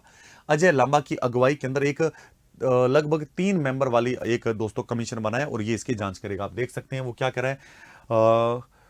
अच्छा, चेयरमैनशिप की बात करें, बताओ किसके अंडर में चेयरशिप है? The government of India constitute the commission of संवैधानिक, यानी कि एक जांच आयोग बनाया जा रहा है। बहुत अच्छी बात है, एक आयोग बनाया जा रहा है, ठीक है। Violent the state of the Manipur, ठीक है। तो यही बात है दोस्तों, ये अजय लांबा की बात हो रही है। अजय लांबा की अध्यक्षता में बनाया गया 3 सदस्यीय आयोग है, ये जांच करेगा, ये आपको ध्यान रखना है। तो ये बिल्कुल सिंपल सा क्वेश्चन था। अब आगे बढ़ता हूं अगले क्वेश्चन की, और अगला क्वेश्चन क्या कहता है, आइए देखते हैं अगला क्वेश्चन। निम्नलिखित में से कौन सा विकल्प सुमेलित है? कह रहे हैं मिल्क एंड हनी। अच्छा, पुस्तक का नाम दिया है और उसका जो ऑथर है उसका नाम दिया है, बुक नेम और ऑथर दोनों दिए जा रहे हैं। मिल्क एंड हनी, तो मिल्क एंड हनी बाद में दे रहा है made in India 75 year of business and the enterprise, ठीक है। फिर कह रहे हैं Draupadi Murmu from tribal hinterlands to Raisina hills. फिर कह रहे हैं my life as a comrade, बहुत बढ़िया। अगर हम बात करें, वो कह रहा है सुमेलित कौन सा है? सुमेलित है यानी करेक्ट कौन सा है, यानी करेक्टली मैच कौन सा है दोस्तों, यानी कि इनमें से 3 गलत है और इसमें से 1 सही है। तो अगर हम बात करें दोस्तों, इनमें से अगर हम सही की बात करें तो केवल दोस्तों Draupadi Murmu from tribal hinterlands to Raisina hills, ये कस्तूरी रे ने लिखी है, ये बिल्कुल सही है। अगर आप कहेंगे कि सर जो आपने यहां पर लिखा है, जैसे सबसे पहले है मिल्क एंड हनी, ये पुस्तक किसने लिखी है? ये लिखी है रूपी कौर ने दोस्तों। ये जो बुक है ये किसने लिखी है? ये रूपी कौर के द्वारा लिखी गई है, यानी ये गलत है दोस्तों, करेक्टली नहीं है, अनकरेक्टली ये मैच है दोस्तों। फिर कह रहा है made in India 75 year of business and enterprises, ये जो बुक है दोस्तों अमिताभ कांत के द्वारा लिखी गई है, और आप जानते हैं अमिताभ कांत कौन है? नीति आयोग से जुड़ा हुआ नाम आ रहा है अमिताभ कांत दोस्तों। और इसके अलावा हम बात करें दोस्तों तो यहां पर अगली ये अमिताभ कांत ने लिखी है, अमिताभ कांत के द्वारा पुस्तक लिखी गई है। फिर अगला आता है दोस्तों my life as a comrade, ये जो पुस्तक है दोस्तों ये किसके द्वारा लिखी गई? ये के शैलजा के द्वारा लिखी गई है। किसके द्वारा लिखी गई है? तो हम कहेंगे के शैलजा के द्वारा ये पुस्तक लिखी गई है। ये बात आप सभी को अच्छे रूप से ध्यान रखनी होगी। तो हमने यहाँ पर करेक्टली जो मैच था वो हमने यहाँ पर देख लिया। आगे बढ़ता हूँ अगले क्वेश्चन की ओर। कह रहे हैं भारत के प्रायद्वीपीय पठार के संदर्भ में, यानी जो पेनिनसुलर प्लेटू है उसके दोस्तों संदर्भ में, यहाँ पर आपके सामने 3 लाइनें दे रखी है, 3 दोस्तों कथन दे रखे हैं, उनसे संबंधित जो बात है वो कह रहा है कि इनमें से सही कथन कौन सा है वो आपको बताना है। जो सही स्टेटमेंट है दोस्तों उसके बारे में बताना है, स्टेटमेंट के बारे में बताना है। पहली स्टेटमेंट देखें, इसकी उत्तरी सीमा कटी फटी है, बिल्कुल ठीक है, बात ठीक है। It's northern boundary is the rugged, rugged होगी दोस्तों, रग्ड, रग्ड है, ठीक है। यह प्राचीन नाइस या निस एक ही बात है, वह ग्रेनाइट से बना हुआ, बिल्कुल ठीक कहा। It is the made of the ancient बिल्कुल है निस एंड द ग्रेनाइट, निस एंड द ग्रेनाइट। ये कह रहा है कि ये किससे बना हुआ है, तो हम कह देंगे एनिशिएंट निस एंड द ग्रेनाइट से बना हुआ है। फिर वो कह रहा है इस खंड पर अरावली, नल्लामला, जवादी, वैलीकोंडा, पालकोंडा, महेंद्रगिरी आदि अवशिष्ट पहाड़ियां हैं। ये कह रहा है रेजिड्यूल, रेजिड्यूल माउंटेन आप जानते हैं कौन सा होता है? रेजिड्यूल माउंटेन यानी कि यहां पर कह रहे हैं अवशिष्ट पर्वत, ऐसा कोई पर्वत जो पहले बहुत ज्यादा ऊंचा हुआ करता था, जिसकी हाइट बहुत ज्यादा थी, लेकिन बाद में दोस्तों हवा की वजह से, इनकी वजह से लगातार उसका अपरदन हुआ, इरोजन हुआ, और उसकी वजह से वो घट घट कर यानी उसकी हाइट छोटी हो गई। ऐसे पर्वत को रेजिड्यूल माउंटेन कहते हैं, और अगला छोटी छोटी अगर पहाड़ियां तो उन्हें रेजिडुअल हिल्स कहेंगे। तो रेजिडुअल जो रेजिडुअल हिल्स है वो कह रहा है कि अरावली, नल्लामला, जवादी, वेलिकोंडा और बाद में कह रहे हैं Palakonda and the Mahendragiri are situated on the this block दोस्तों। तो बिल्कुल अगर हम बात करें इसी एरिया में पड़ती है, तो अगर इसमें सत्य असत्य कथन की पहचान करनी पड़े तो आप दोस्तों क्या इसमें सही मानेंगे? सारे के सारे जो कथन है दोस्तों, सारे के सारे कथन सही हैं। ये जो क्वेश्चन है दोस्तों बहुत शानदार दिया है, और आप जानकर हैरान रहेंगे कि ये क्वेश्चन अभी मुझे याद आ रहा है कि मैं पता नहीं कौन सी एक बुक है, मैं अक्सर जो UPSC, UP PCS, Bihar PCS, या हमारे Madhya Pradesh PS, Rajasthan RS, Haryana PCS, जितने भी पीसीएस एग्जाम होते हैं, भले वो सेंट्रल लेवल का हो, भले स्टेट लेवल का हो, जब मैं पुस्तक पढ़ रहा था तो ये क्वेश्चन मुझे प्रीवियस पीवाईक्यू के अंदर मिला था। और ये पीसीएस एग्जाम का क्वेश्चन है, बहुत शानदार क्वेश्चन है। और ऐसे क्वेश्चन आपको बाजार में जो किताबें उनमें नहीं मिलेंगी। ये जो क्वेश्चन है केवल आपको 11वीं कक्षा की 11th क्लास की जो दोस्तों हमारी भारत का जो भूगोल की पुस्तक है एनसीईआरटी की, उसमें ही आपको मिलेगा। और ये दोस्तों 11th क्लास की जो एनसीईआरटी है उसमें 2nd चैप्टर के अंदर है, आप वहां से इसे देख सकते हैं। आइए हम आगे बढ़ते हैं। बिल्कुल सही लाइनें लिखी है, बहुत अच्छा लिखा है, क्वेश्चन भी बहुत शानदार है दोस्तों पीसीएस वाला। ये आगे देखते हैं। राष्ट्रीय आय में शामिल की जाने वाली मदों को संदर्भ में निम्नलिखित कथनों पर विचार करते हुए सही कथन का चयन करें। बहुत अच्छा कि हम बात कर रहे हैं इसमें, आइए हम देखते हैं क्या कौन सा कथन सही है। सबसे पहले यहां पर लिखा है भारत में विदेशी पर्यटकों द्वारा किया गया व्यय। वो कह रहे हैं राष्ट्रीय आय में शामिल की जाने वाली मदों के संदर्भ में, यानी हम किस किस चीज को हम राष्ट्रीय आय में शामिल करते हैं। राष्ट्रीय आय में किसे शामिल किया जाता है, किसे शामिल नहीं किया जाता, वो हमें देखना है। पहला कथन कह रहा है, आप देख सकते हैं यहां पर इंक्लूड द नेशनल इनकम की बात कर रहे हैं, reference of the items of to be included in the national income. और बाद में वो कह रहा है कि यहाँ पर इनमें से कौन सा स्टेटमेंट है जो करेक्टली है, यानी कि सही है।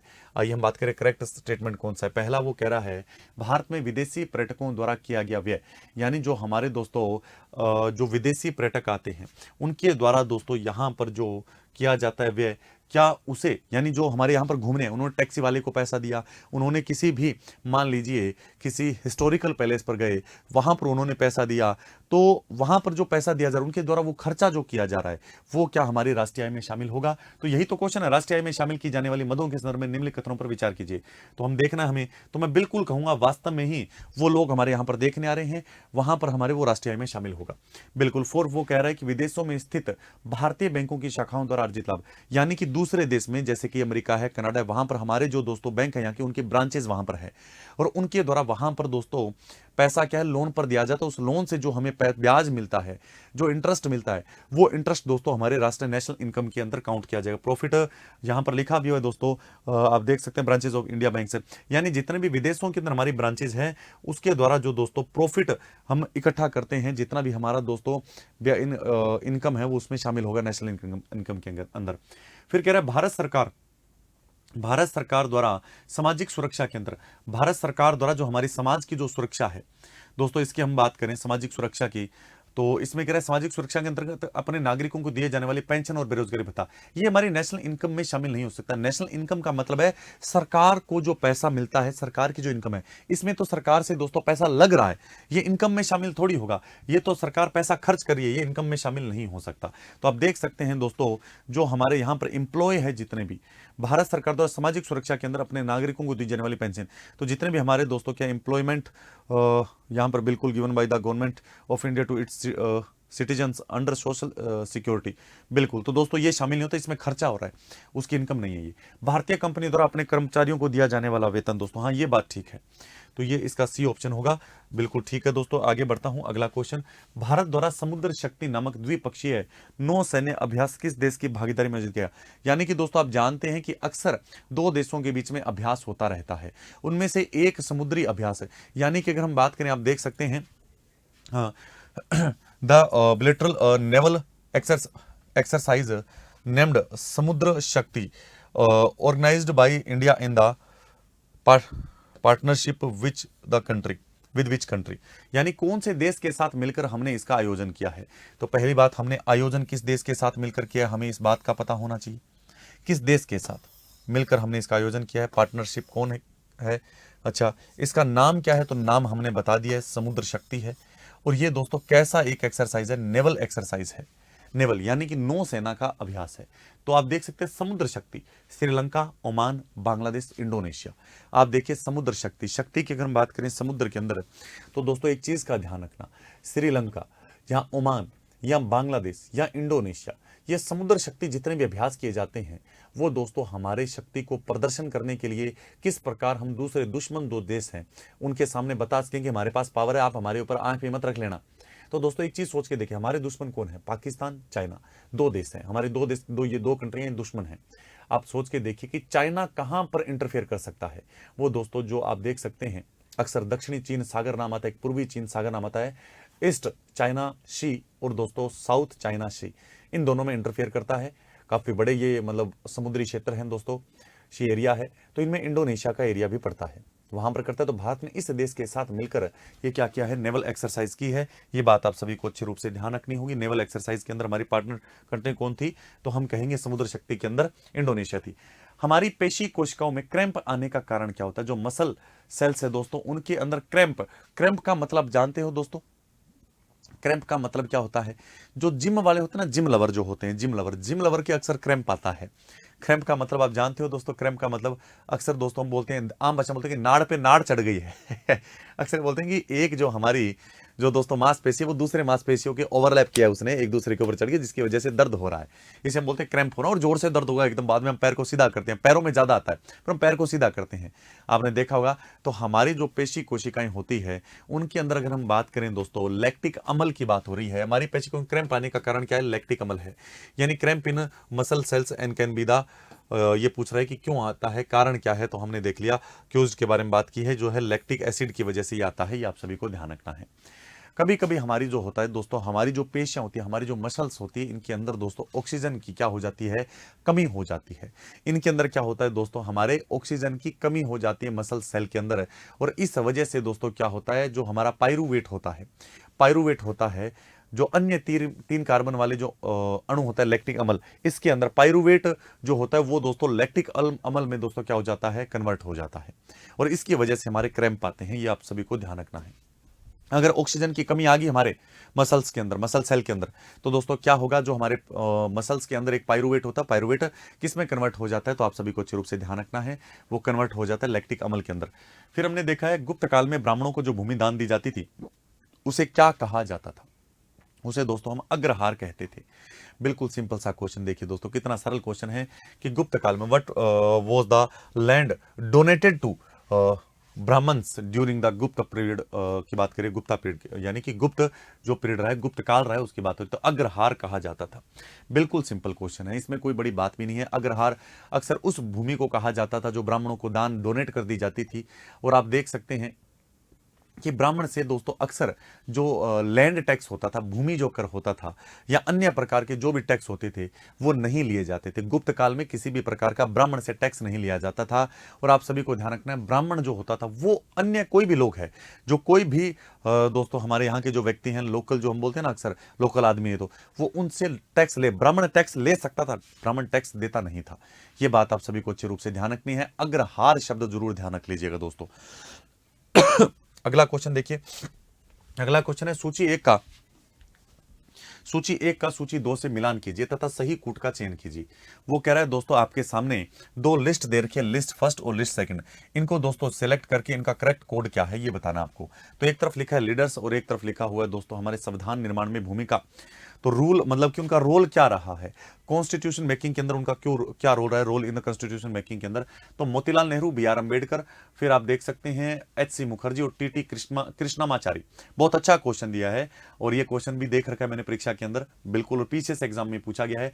तो मोतीलाल नेहरू दोस्तों, फिर आपको दे रहे B R Ambedkar. B R Ambedkar आप जानते हैं ड्राफ्टिंग कमेटी के दोस्तों हमारे क्या रहे हैं, चेयरमैन रहे हैं, ड्राफ्टिंग कमेटी रही थी। तो ये ड्राफ्टिंग कमेटी के सदस्य के रूप में हमने बोलकर इन्हें हम क्या बोलेंगे, टी.टी. कृष्णामाचारी। ये तो प्रारूप समिति के ड्राफ्टिंग कमेटी के मेंबर रहे हैं। तो टी.टी. कृष्णामाचारी के सामने तो दोस्तों क्या आएगा, 4 के सामने 1 आएगा, 4 के सामने डी ऑप्शन के सामने तो 1 आएगा, ये तो है क्लियर।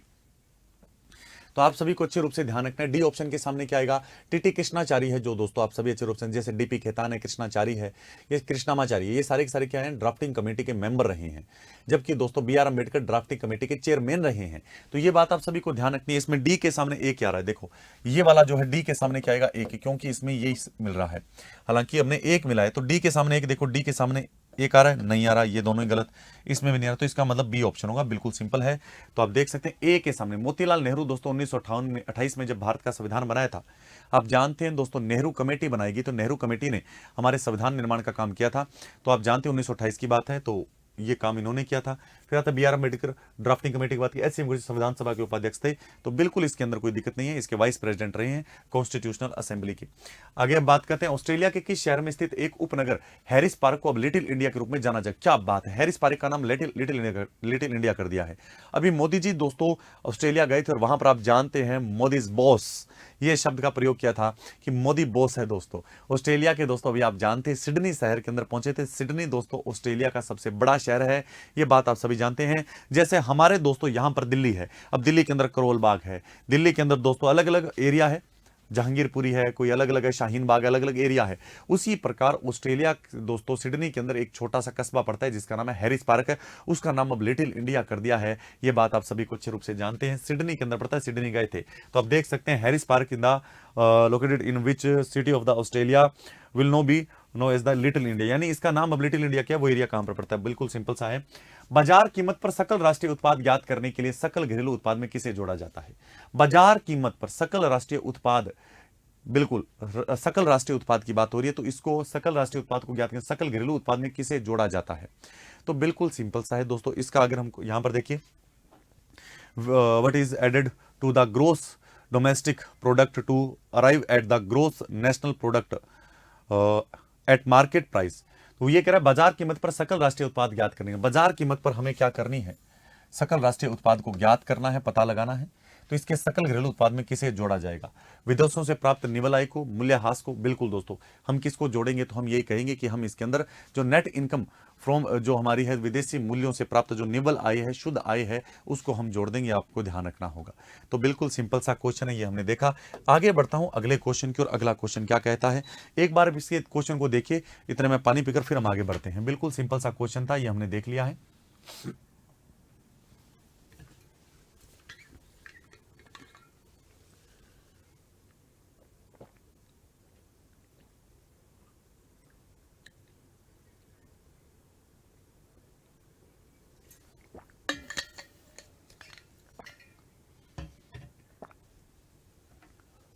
इस क्वेश्चन को देखिएगा, क्या कहता है ये क्वेश्चन, ये कह रहा है दोस्तों सकल राष्ट्रीय उत्पाद, बिल्कुल सकल राष्ट्रीय उत्पाद में से उत्पादन प्रक्रिया के दौरान होने वाले मूल्यह्रास को घटाने पर क्या प्राप्त होता है। बिल्कुल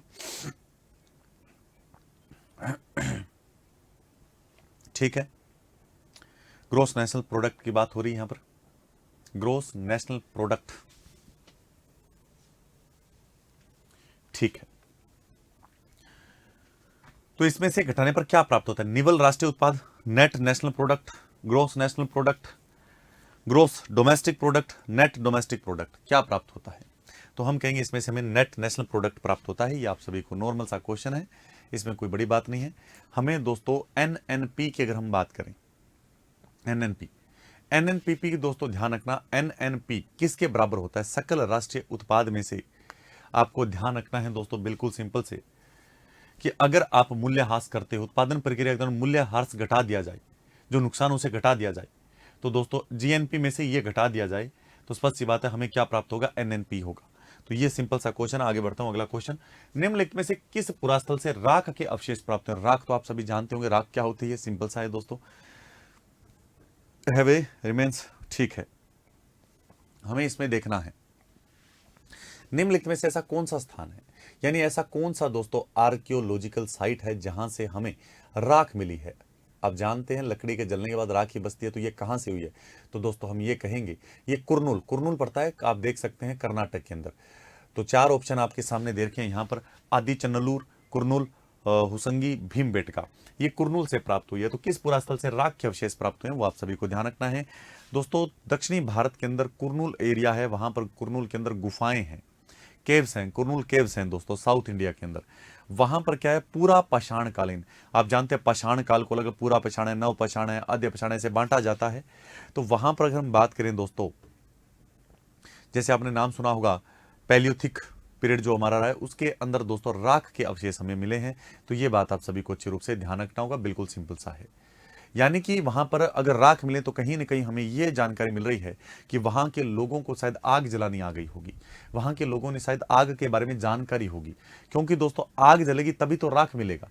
इसका मतलब दोस्तों उन्होंने मतलब कि उनके पास आग जली तो लाइट भी आ गई होगी प्रकाश के लिए, यानी या तो जानवरों को दूर भगाने के लिए ऐसा उन्होंने किया है, या उन्होंने खाना बनाने के लिए ऐसा किया होगा, मांस को पकाने के लिए ऐसा किया होगा, या दोस्तों उन्होंने लाइट के लिए किया होगा।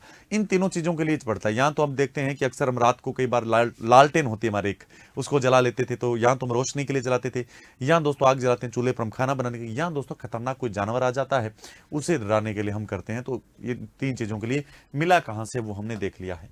अगला क्वेश्चन देखिए, आकाश गंगा का निर्माण हाइड्रोजन गैस से बने विशाल बादल संचयन से हुआ है, जिसे क्या कहा जाता है? The Galaxy is the formed by, आप देख सकते हैं दोस्तों यहां पर हाइड्रोजन गैस की बात कर रहे हैं, accumulation made of hydrogen gas which is the called, यानी कि इसे क्या कहा जाता है? ऐसे जो बादल आकाश गंगा जो होती है जिसे हम गैलेक्सी बोलते हैं, आकाश गंगा का निर्माण हाइड्रोजन गैस से बादल से बना है, तो इसे हम क्या बोलेंगे? बिल्कुल सिंपल सा है दोस्तों, इसे हम निहारिका बोलते हैं, यानी नेबुला कहा जाता है। क्या कहा जाता है? नेबुला। आकाश गंगा की निर्माण की जो शुरुआत है दोस्तों, यानी फॉर्मेशन की अगर हम बात करें दोस्तों, आकाश गंगा का जो फॉर्मेशन है वो रियल में हाइड्रोजन गैस के जो क्लाउड है उन्हीं से शुरू होता है। रियल के अंदर आकाश गंगा का जब निर्माण होना प्रारंभ हुआ था, फॉर्मेशन प्रारंभ हुआ था, उस समय सबसे पहले दोस्तों क्या बनता है दोस्तों? तो निहारिका बनती है। आकाश गंगा में हाइड्रोजन गैस के बने बादल विशाल बादल थे दोस्तों, उनसे हुआ है। विशाल बादल बाद में इकट्ठे उनसे हुआ है। तो आप सभी को अच्छे रूप से ध्यान रखना है, हाइड्रोजन गैस के जो बादल हैं इन सभी को जब एक साथ बहुत बड़े स्तर पर इकट्ठे हुए तो उसे नेबुला कहा गया, निहारिका कहा गया था। सिंपल सा क्वेश्चन। आइए बात करते हैं अगले क्वेश्चन पर। अगला आता है, प्रभावती किस गुप्त शासक की पुत्री थी? बहुत अच्छा क्वेश्चन दिया है। प्रभावती डॉटर की बात हो रही है, बताओ किस रूलर था, कैसा कौन सा गुप्त रूलर था जिसके मतलब की बेटी थी, पुत्री थी? समुद्रगुप्त, चंद्रगुप्त प्रथम, चंद्रगुप्त द्वितीय, कुमारगुप्त प्रथम आपके सामने दिए हैं। तो आपको ध्यान रखना है चंद्रगुप्त द्वितीय दोस्तों, प्रभावती चंद्रगुप्त द्वितीय, जिनका जो लगभग दोस्तों आप ये कह सकते हो कि जो टाइम पीरियड रहा है वो 375 से लेकर 415, यानी कि 400 आप देख सकते हैं उनका जो शासनकाल रहा वो मैं आपको बता रहा हूं। और जो ये पुत्री है दोस्तों, इनकी जो ये डॉटर है, इसका विवाह कहाँ किया गया, इसकी शादी कहाँ की गई थी? तो इनकी जो शादी है दोस्तों, जो दक्कन का पठार का एरिया है वर्तमान में, वहां पर एक वाकाटक परिवार हुआ था, वाकाटक रूलर हुआ थे, उनसे शादी हुई थी। तो चंद्रगुप्त द्वितीय की बेटी है, आप सभी को ध्यान रखना है। इनकी जो शादी है, मैरिज है, वो कहाँ की गई थी? तो हमारा जो डेक्कन प्लेटू है वहां पर वाकाटक फैमिली रहा करती थी, रूलर फैमिली थी, उसके साथ हुई थी। आप सभी को ध्यान रखना है। इस बात की जानकारी हमें कहां से? एक अभिलेख से पता चलती है, यानी हमें दोस्तों अलग से एक क्या मिलता है, यानी हम अक्सर बोलते हैं ना कि अभिलेख बोलते हैं, जैसे स्तंभ लेख है, इनसे मिला है। तो ये आप सभी को अच्छे रूप से ध्यान रखना है। अब हम आगे बढ़ेंगे अगले क्वेश्चन की ओर। अगला क्वेश्चन क्या कहता है? अगला क्वेश्चन देखिए, अगला कह रहा है, भारत के उत्तरी मैदान किन नदी प्रणालियों के द्वारा बने हैं? जो नॉर्दर्न प्लेन है दोस्तों, इसका निर्माण यानी formed which by which river system, यानी ऐसे कौन कौन से रिवर सिस्टम है जिनकी वजह से इसका निर्माण हुआ है, इसका फॉर्मेशन हुआ है? तो गंगा है, सिंधु है, ब्रह्मपुत्र है। इन तीन नदियों ने दोस्तों क्या किया? गंगा, सिंधु, ब्रह्मपुत्र, इन तीन नदियों ने, और इनकी जो ट्रिब्यूटरी थी, गंगा और गंगा की ट्रिब्यूटरीज, ब्रह्मपुत्र और ब्रह्मपुत्र की ट्रिब्यूटरीज, या हम दोस्तों इंडस और इंडस की ट्रिब्यूटरीज जो है, इन सभी ने मिलकर, जैसे आप देख सकते हो इसमें बहुत सारी नदियों का योगदान है। इन नदियों ने क्या किया? हिमालय से ये सारी नदियां निकली। हिमालय से जब ये सारी नदियां निकली तो इनके साथ बहुत सारा सेडिमेंट है, वो दोस्तों क्या हुआ, इन्होंने अपने साथ पानी में घोल लिया, और बाद में अवसाद को घोल लिया, और बाद में जैसे मैदान में आए तो इनकी पानी की जो स्पीड है, जो स्पीड कम हो गई, और बाद में जो भी सेडिमेंट था इनके पानी में वो धीरे धीरे करके नीचे बैठने लगा, निक्षेपित होने लगा, डिपॉजिट होने लगा।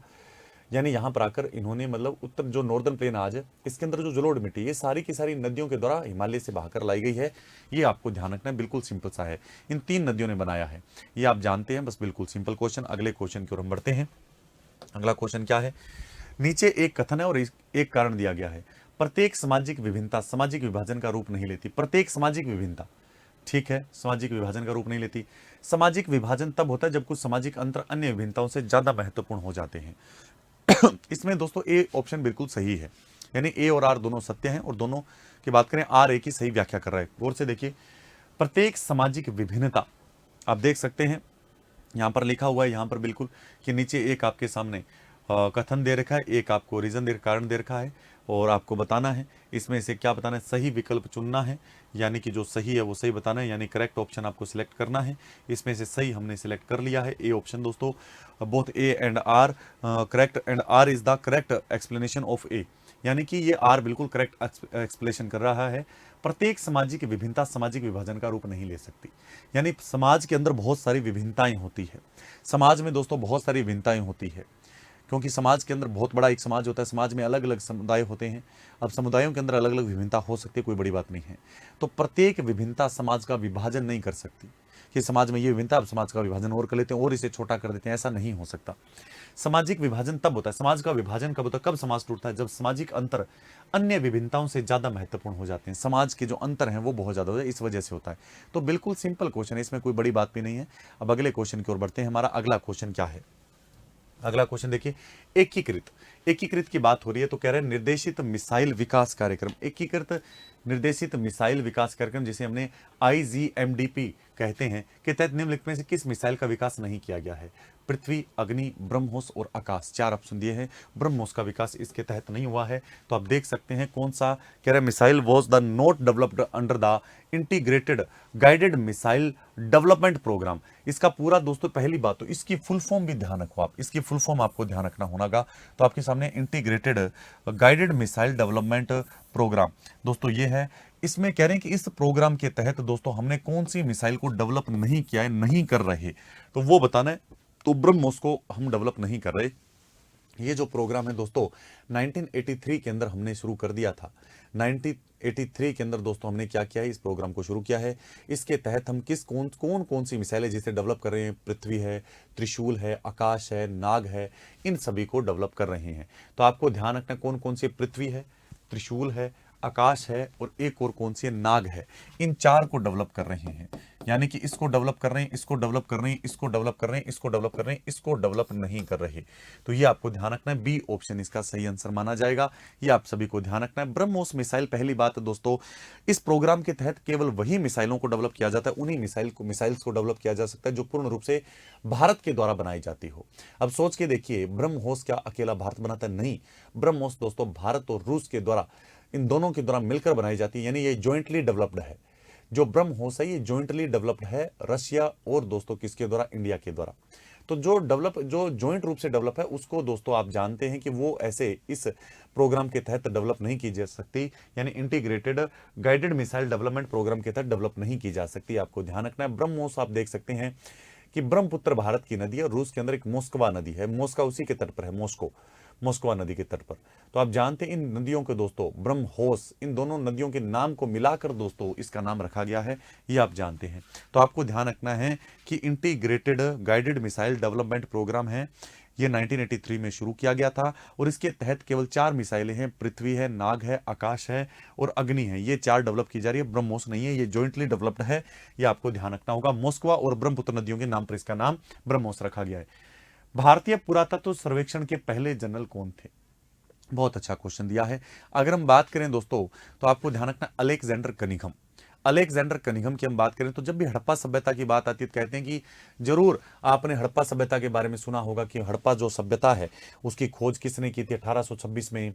बाद में दोस्तों वहां पर और व्यक्ति घूमने आए, ऐसे करके चलता रहा। लेकिन सबसे पहले हड़प्पा का दोस्तों सर्वेक्षण करने वाला, वहां पर जाकर घूम कर आने वाला दोस्तों जो व्यक्ति था, आर्कियोलॉजिकल सर्वे करने वाला जो व्यक्ति था, वो व्यक्ति अलेक्जेंडर कनिंघम था। और अलेक्जेंडर कनिंघम के आप देख सकते हैं दोस्तों 1875 ईस्वी के अंदर 1875 जो आया है दोस्तों, उसके अंदर भारतीय पुरातात्विक सर्वेक्षण के पहले जो जनरल अलेक्जेंडर कनिंघम है, जिन्हें अक्सर भारतीय पुरातत्व का जनक कहा जाता है दोस्तों, इन्हें क्या कहा जाता है? Father of the Indian archaeological कहा जाता है, फादर ऑफ इंडियन आर्कियोलॉजी कहा जाता है, आर्कियोलॉजी कहा जाता है। ये बात आप सभी को अच्छे रूप से ध्यान रखना है। तो ये है अलेक्जेंडर कनिंघम है, ये आपको ध्यान रखना होगा। अगला क्वेश्चन है असत्य विकल्प की पहचान करें। जो दोस्तों क्या है इनकरेक्ट ऑप्शन है उसकी पहचान करनी है। मैग्नेटाइट एक प्राकृतिक चुंबक है। मैग्नेटाइट एक प्राकृतिक चुंबक है क्या दोस्तों? क्या ये सही है? बिल्कुल दोस्तों ये सही है। आप जानते हैं मैग्नेटाइट क्या है दोस्तों, आप सभी जानते हैं जिस प्रकार कोयले के 4 प्रकार होते हैं उसी प्रकार लोहे के 4 प्रकार होते हैं, उनमें से मैग्नेटाइट लोहे का प्रकार है। जैसे मैग्नेटाइट है, हेमेटाइट है, जैसे लिमोनाइट है, जैसे कि सीडेराइट है। तो मैग्नेटाइट एक प्राकृतिक चुंबक है दोस्तों। आपको अच्छा सर, फिर आगे लिख रहा है, वो देख सकते हैं magnetite is a natural magnet. फिर कह रहा है जो पदार्थ चुंबक से आकर्षित नहीं होते वे अचुंबकीय कहलाते हैं। आप देख सकते हैं the substance which are not attract by the magnet are called non magnetic, यानी कि उन्हें दोस्तों हम क्या कहते हैं, उन्हें हम नॉन मैग्नेटिक यानी कि उसे हम दोस्तों अचुंबकीय पदार्थ कहते हैं। जैसे कि सोना है अचुंबकीय है, नॉन मैग्नेटिक कहलाएगा। चांदी है, सीसा है, जस्ता है, ये सारे इसी में आते हैं। फिर कह रहे हैं स्वतंत्रता पूर्वक लटकाने पर चुंबक सदैव पूर्व पश्चिम दिशा में। गलत है दोस्तों, ये गलत है। उत्तर और दक्षिण के अंदर चुंबक का एक दोस्तों उसके चुंबक हमेशा लटकाते हैं स्वतंत्र, तो उत्तर दक्षिण की ओर उसका इशारा होता है। तो सी कथन बिल्कुल गलत है। यहाँ पर देख सकते हैं क्या कह रहा है कि फ्रीली, अब ये कह रहे हो कि इसे आप आराम से लटका देंगे तो ईस्ट और वेस्ट डायरेक्शन के अंदर ये मतलब खड़ी रहेगी। गलत है दोस्तों, आप सभी को ध्यान रखना है, ये गलत है। तो ये हमने देख लिया, बिल्कुल सिंपल क्वेश्चन। आगे बढ़ता हूं, अगला क्वेश्चन सूची है कि यानी वही है दोस्तों, यहाँ पर वापस लिस्ट 1 और लिस्ट 2 दे दी। इसमें करेक्ट आंसर आपको यूज मतलब कि बताना है। और ठीक है, न्यूट्रॉन, इलेक्ट्रॉन, प्रोटॉन और दोस्तों एटॉमिक न्यूक्लियस, ठीक है, परमाणु नाभिक की बात हो रही है। यानी आपको सिलेक्ट करना है कि कौन सा सही है।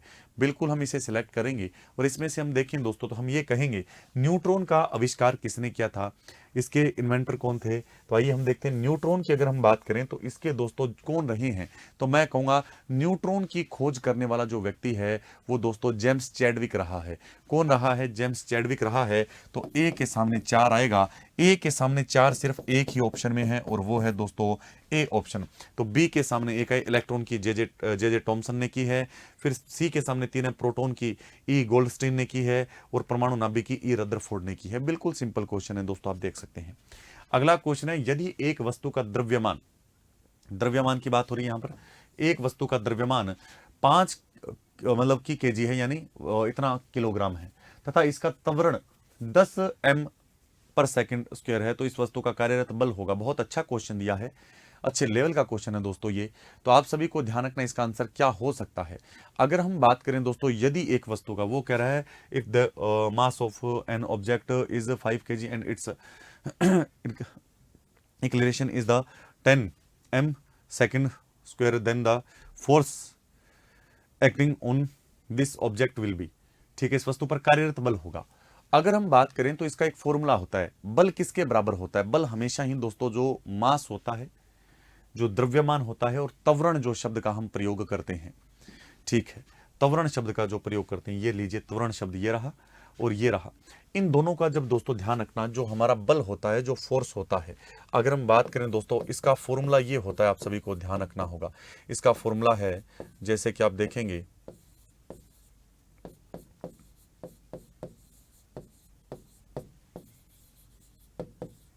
इसका फॉर्मूला ये होता है, यानी इनके बीच में गुणा का निशान है, इन दोनों का गुणा कर दीजिए, आपके सामने फोर्स आ जाएगा। तो गुणा करना है, 5 को 10 से किया तो 50 आया। तो अब आपको क्या बताना है, 50 क्या आया है, फोर्स आया है दोस्तों, क्या आया है, फोर्स आया। तो 5 गुणा 10 फोर्स निकालना है, तो इसका आंसर होगा 50N दोस्तों। क्या होगा? 50N होगा। 0.5 तो आ ही नहीं सकता, 50N होगा। तो आइए हम देखते हैं अगला क्वेश्चन है, भारत के संविधान को हमारी संविधान सभा द्वारा किस तिथि को अंगीकृत किया गया था। अंगीकृत के बारे में बात कर रहे हैं, अडोप्ट। अंगीकृत का मतलब ये कह रहे हैं कि हमने बताओ कब अंगीकृत किया है, अडोप्ट किया है उसे, और किसने, कॉन्स्टिट्यूशनल जो असेंबली रही है उसने कब, संविधान की जो सभा, संविधान बनाने वाली सभा थी, उसने कब इसको अंगीकृत किया है, बताना है आपको। Which date the constitution of the India was adopt by और कॉन्स्टिट्यूशनल असेंबली। तो आप जानते हैं माघ महीने की जो शुक्ल सप्तमी, माघ शुक्ल सप्तमी को दोस्तों अडॉप्ट किया है। हिंदी महीनों के अनुसार माघ महीने के शुक्ल पक्ष की सप्तमी को उन्होंने अपनाया था, ये बात आप सभी को ध्यान रखना है। और दोस्तों उस दिन तारीख की हम बात करें तो 26 नवंबर 1949 था। उस दिन दोस्तों अंग्रेजी महीनों के अनुसार देखें तो उस दिन 26 जनवरी दोस्तों क्या तारीख थी, 26 जनवरी 1949 तारीख थी। मार्गशीर्ष शुक्ल सप्तमी दोस्तों, मार्गशीर्ष शुक्ल सप्तमी की हम बात कर रहे हैं, आप जानते हैं। और संवत कौन सा चल रहा है, 2000 दोस्तों 6 चल रहा था उस समय। विक्रम संवत 19, आप कहोगे सर कैसे निकाला, विक्रम संवत कैसे निकाला। तो दोस्तों 57, हमेशा ही जो अंग्रेजी महीने तो इनसे हमारे विक्रम संवत 57 साल आगे होता है। तो जोड़ दीजिए 9 और 7 16, हंसेल आ गई, 1 0 आ गया, फिर आ गया 0 आ गया, 2 आ गया, तो 2006 दोस्तों मार्ग जो माघ का महीना होता है, माघ शुक्ल जो माघ का महीना है उसमें शुक्ल पक्ष की सप्तमी को विक्रम संवत 2006 को हमने अपनाया था। इसे आपको ध्यान रखना है। हमारा जो संविधान है दोस्तों, इसे हमने जनता पर मतलब पूरे देश में कब लागू किया है, तो 26 जनवरी 1950 को हमने इसे लागू किया था। इंप्लीमेंट कब किया है वो हमने देख लिया है। और आप जानते हैं दोस्तों, हमारा जो संविधान है विश्व का सबसे लार्जेस्ट, आप देख सकते हो, रिटन कॉन्स्टिट्यूशन है, यानी लिखित संविधान है, सबसे बड़ा भी है और लिखा हुआ संविधान है, जिसको बनने में 2 साल 11 महीने और 18 दिन लगे हैं दोस्तों। ये आप सभी को ध्यान रखना है। ठीक है, आगे बढ़ता हूं अगले क्वेश्चन। फिर है भारत सरकार द्वारा शुरू की गई 75-25 जो पहल है दोस्तों, ठीक है, ये कब किससे संबंधित है? ये लॉन्च की गई है। पहली बात, ये लॉन्च की गई थी गवर्नमेंट ऑफ इंडिया के द्वारा। ये गवर्नमेंट ऑफ इंडिया से रिलेटेड है ये दोस्तों, इस पहल का नाम ये है। और ये लॉन्च की गई, ये किससे संबंधित है, रिलेट किससे संबंधित है, देख सकते हैं रिलेटेड टू किससे रिलेटेड है? गैर संचारी रोगों से, सरकारी योजनाओं में केंद्र और राज्यों की हिस्सेदारी से, नई शिक्षा नीति से, या दोस्तों न्यूट्रिशन सिक्योरिटी से, पोषण सुरक्षा से संबंधित है, किससे संबंधित है? तो हम कहेंगे दोस्तों, जो गैर संचारी रोग होते हैं उनसे संबंधित है दोस्तों। किससे संबंधित है? गैर संचारी रोगों से संबंधित है। केंद्रीय जो हमारा दोस्तों हमारा हेल्थ मंत्रालय, हेल्थ मिनिस्ट्री है जो हमारी, उसके द्वारा हम ये कह सकते हैं, केंद्रीय स्वास्थ्य मंत्रालय द्वारा जो विश्व उच्च रक्तचाप दिवस आता है 17 मई को दोस्तों, क्या आता है? तो वर्ल्ड दोस्तों हाइपरटेंशन डे जो आता है 17 मई को जो आता है, उस दिन के अवसर पर हमने दोस्तों जो उच्च हाई बीपी होता है, जो हाई हम ये बोलते हैं ना हाइपरटेंशन जिसे हम बोलते हैं, और जो मधुमेह रोग होता है, हाइपरटेंशन एंड डायबिटीज की मैं बात कर रहा हूं। जैसे जो गैर संचारी रोग होते हैं, गैर संचारी रोग का मतलब जिसमें हाइपरटेंशन दोस्तों एक देख सकते हैं एक व्यक्ति से दूसरे व्यक्ति में नहीं फैल सकता। आप जानते हैं जैसे बीपी है, शुगर है, ये नहीं फैल सकते, ऐसे नहीं फैलते। तो इसके लिए लोगों के लिए पहल शुरू की गई थी। इसका उद्देश्य 2025 तक जो हाइपरटेंशन है, या हम बात करें दोस्तों हमारी डायबिटीज है, ऐसे लगभग 7.5 करोड़ जो लोग हैं उनकी जांच करना है और उनकी देखभाल करना है। ये इसका उद्देश्य है। 2025 तक 7.5 करोड़ लोगों की बात हो रही है। अगला क्वेश्चन है, निम्नलिखित में से बृहस्पति पर्वत को बोलते हैं फोर्ट माउंटेन। कह रहे हैं कि फोर्ट माउंटेन, वो कह रहा है which of the following is an example of a fort mountain, यानी इनमें से आपके सामने जो 4 ऑप्शन दे रखे हैं, इनमें से फोर्ट माउंटेन का एग्जांपल कौन सा है? क्या आल्प्स पर्वतमाला है? नहीं दोस्तों, ये तो आपके नवीन वल्लित फोल्ड माउंटेन का है। ये तो फोल्ड माउंटेन का एग्जांपल है। फ्यूजियामा भी नहीं है। ये दोस्तों ज्वालामुखी पर्वत है, इसको हम नहीं कह सकते। वोस्टेज पर्वत, बिल्कुल ये सही है, सी ऑप्शन है। ये जर्मनी के अंदर पड़ता है, जर्मनी और फ्रांस की बाउंड्री पर पड़ता है वोस्टेज पर्वत। ये दोस्तों क्या है? एक फोल्ट माउंटेन है, फोल्डेड माउंटेन नहीं, फोल्ड माउंटेन है। ये आप सभी को ध्यान रखना। अब आपको अच्छा सर फोल्ड माउंटेन के एग्जाम्पल, फोल्ड माउंटेन के जो एग्जाम्पल है हमारे हिमालय है, रॉकी है, एटलस है, ये फोल्ड माउंटेन के एग्जाम्पल है। ध्यान रखना, हमारे जो माउंटेन जैसे रेजिड्यूल की हमने बात की थी, अवशिष्ट पर्वत, वो एक अलग पर्वत है। भारत के अंदर मैंने हिल्स बताए, रेजिड्यूल हिल्स के बारे में हमने बात की थी। जैसे कि अपलेशन जो अपलेशन माउंटेन है यूएसए के अंदर, वो भी रेजिड्यूल माउंटेन है। आप देखेंगे हमारे दोस्तों फोल्डेड माउंटेन कौन कौन से हैं, तो हम कहेंगे फोल्डेड माउंटेन में जैसे कि यूरोप का आ जाता है, काकेशस पर्वत है, जैसे कि फोल्डेड माउंटेन में आल्प्स पर्वत है, जैसे कि रॉकी पर्वत है, जैसे कि एंडीज पर्वत है, जैसे हमारा हिमालय है, जैसे कि आप देख सकते हैं ग्रेट डिवाइडिंग रेंज है। ये सारे सारे फोल्डेड माउंटेन हैं। जबकि अगर हम और बात करें तो हम ये कह सकते हैं कि जो फोल्ट माउंटेन है, फोल्ट माउंटेन बृहस्पति यानी ब्लॉक पर्वत भी बोलते हैं, बृहस्पति पर्वों को ब्लॉक पर्वत भी कहा जाता है, ब्लॉक माउंटेन भी कह सकते हैं। और भारत के अंदर जैसे सतपुड़ा है, जैसे कि वेस्टर्न घाट है, जैसे कि आप देखेंगे विंध्यन पर्वत है, ये सारे के सारे ब्लॉक माउंटेन हैं। विश्व का सबसे बड़ा जो ब्लॉक माउंटेन है, फोर्ट माउंटेन है, वो है सियरा नेवादा विश्व का सबसे बड़ा है। तो ये बात आप सभी को अच्छे रूप से ध्यान रखना होगा। अब आप कहोगे अच्छा सर एक हमारे और माउंटेन होता है दोस्तों अक्सर आप देखेंगे तो आप कहोगे सर और कौन सा होता है, तो मैं कहूंगा volcanic mountain, Fujiyama volcanic mountain है, किलिमंजारो वोल्केनिक माउंटेन है, माउंट केनिया वोल्केनिक माउंटेन है। तो ये सारे वोल्केनिक माउंटेन हैं। तो माउंटेन तो बहुत प्रकार की होती है, आपको ध्यान रखना है सिंपल से तरीके से। विश्व का सबसे बड़ा जो फोल्ट माउंटेन है वो सियरा नेवादा है, ये मैंने आपको बता दिया है। आइए आगे बढ़ता हूं। मृतक के साथ बकरी को दफनाए जाने के जो अवशेष हैं वो किस स्थल से प्राप्त हुए हैं? हड़प्पा सभ्यता से संबंध। बहुत अच्छा क्वेश्चन है। अगर हम इसमें बात करें दोस्तों तो हमें मेहरगढ़ से मिले हैं। मेहरगढ़ दोस्तों बोलन दर्रा आप जानते हैं कहां पर पड़ता है? मेहरगढ़ जो ग्रीन फ्लैट प्लेस, अगर हम बात करें ये बोलन पास के पास पड़ता है। और अगर हम बात करें दोस्तों संभवतः ये शायद ऐसा पहला क्षेत्र होगा जहां पर आपको बकरी पालने का, गेहूं उगाने का भेड़ बकरी पालने का, गेहूं उगाने का, जो उगाने का जो मतलब साक्ष्य मिलता है। और बोलन दर्रा कहां पर पड़ता है? बोलन हो गया, ये पाकिस्तान के अंदर पड़ते हैं। मेहरगढ़ आप देख सकते हैं, यहां पर हमें दोस्तों ये मिला है कि यहां पर जब व्यक्ति मर जाता था उसके साथ कब्र के अंदर मृतक को भी दफनाया जाता था। ये बात आप सभी को ध्यान रखनी है। यहां पर दोस्तों और जानवरों की हड्डियां मिली है, जैसे कि आप देख सकते हैं भेड़ है, बकरी है, आप ये देख सकते हैं कि यहाँ पर हरिण की हमें मिली है, सूअर की मिली है। तो ये आपको ध्यान है, डीर, बोर, शिप, गोट आदि की हमें क्या मिली है दोस्तों? हड्डियां मिली है। तो मेहरगढ़ हम देख लिया। अजात शत्रु का संबंध किस महाजनपद से है? मत्स्य से है, मगध है, यानी कि दोस्तों बिल्कुल अजात शत्रु बिल्कुल महाजनपद। ये कह रहे हैं किससे रिलेट करता है, कौन से महाजनपद से रिलेट करता है? तो हम आप जानते हैं दोस्तों, भले वो अजात शत्रु हो या इससे पहले इनके जो पिता रहे हों, ये सारे जितने सबसे टोटल हमारे जितने महाजनपद हुए हैं उनमें सबसे बड़ा महाजनपद और सबसे शक्तिशाली महाजनपद मगध हुआ करता था, ये बात जानते हैं। मत्स्य दोस्तों राजस्थान में था, अवंती शायद साउथ इंडिया में था, और कुरु हम देखेंगे तो कुरु हरियाणा में हुआ करता था।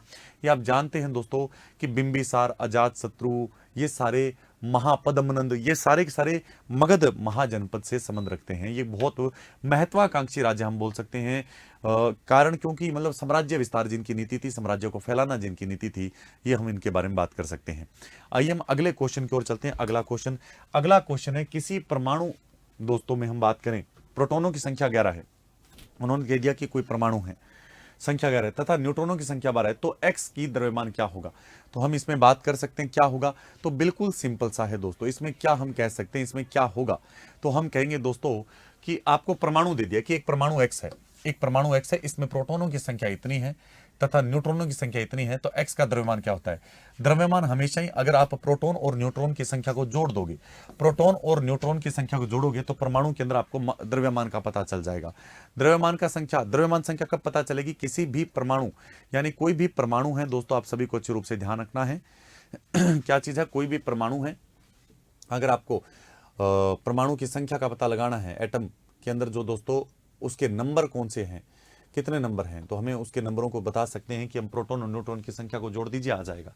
और अगले क्वेश्चन की ओर बढ़ें तो अगला है 18वें सुदीरमन कप 2023 में चीन ने दक्षिणी कोरिया को हराकर सर्वाधिक बार सुदीरमन कप अपने नाम किया। सुदीरमन कप का संबंध किसे? चीन ने दक्षिणी कोरिया को हराया है। तो आप सभी को अच्छे रूप से ध्यान रखना है दोस्तों, सुदीरमन जो कप है वो रियल में हमारे बैडमिंटन से संबंधित है। किससे संबंधित है? बैडमिंटन से संबंधित है। आप देख सकते हैं कि अभी 18वां सुदीरमन कप अभी हुआ है, इसमें चाइना दोस्तों वॉन, यानी चाइना जीत चुका है और चाइना ने इस कप पर अपना अधिकार कर लिया है और सर्वाधिक बार जीत लिया, maximum number of the times of by बिल्कुल साउथ कोरिया को हराया है। तो बताओ सुदीरमन कप किससे है? बैडमिंटन से संबंधित है। आप देख सकते हैं अभी 2023 में मई के महीने में 14 तारीख से लेकर 21 तारीख के बीच में हुआ था, चीन के अंदर दोस्तों ये हुआ था, ये आपको ध्यान रखना है, और चीन ने उसको हरा दिया। आप जानते हैं चाइना ने दोस्तों 13वीं बार हरा कर ये जीता है। तो आज हमने दोस्तों आप देख सकते हैं सारे के सारे क्वेश्चन कर लिए हैं। ये हमारा टेस्ट गुरुजी सामान्य ज्ञान एवं सामान्य अध्ययन का टेस्ट था, इसकी सीरीज ए थी। सेट आईडी आपके सामने 10-213 है। तो सारे क्वेश्चन किए तो दोस्तों आपको आनंद आया होगा, टेस्ट देने में भी खूब आनंद आया होगा। हेलो साथियों, स्वागत है आप सभी का उत्कर्ष क्लासेस में। आई होप आप सब अच्छे होंगे और तैयारी बहुत शानदार तरीके से चल रही होगी और आप सभी लोग टेस्ट गुरुजी में टेस्ट दे चुके होंगे। तो आज के सेशन में साथियों उसी टेस्ट गुरुजी के मैथ्स और रीजनिंग का जो सवाल है ये हम लोग डिस्कस करने वाले हैं। तैयार हो जाएंगे सभी लोग, जो भी आपको इंपॉर्टेंट पॉइंट लगे साथ के साथ नोट भी करते चलेंगे। तो देखते हैं कि आज के इस टेस्ट गुरुजी का मैथ्स का पहला सवाल क्या है। देख सकते हो क्वेश्चन क्या कहा जा रहा है कि एक द्विघात बहुपद है जिसको क्वाड्रेटिक इक्वेशन कहते हैं, वो आपको निकालना है जिसके शून्यांकों के योग तथा गुणनफल क्रमशः 5 और 7 है। शून्यांकों का योग कहने का मतलब है, जैसा कि आप सभी को पता है, अगर बात करें क्वाड्रेटिक इक्वेशन की, पॉलिनोमियल की बात करें, क्वाड्रेटिक इक्वेशन की अगर बात करें साथियों, तो जैसा कि आप सभी को पता है, जैसे एक जनरल इक्वेशन की अगर हम लोग बात करें ax² + bx, ये क्वाड्रेटिक इक्वेशन का एक जनरल फॉर्म है।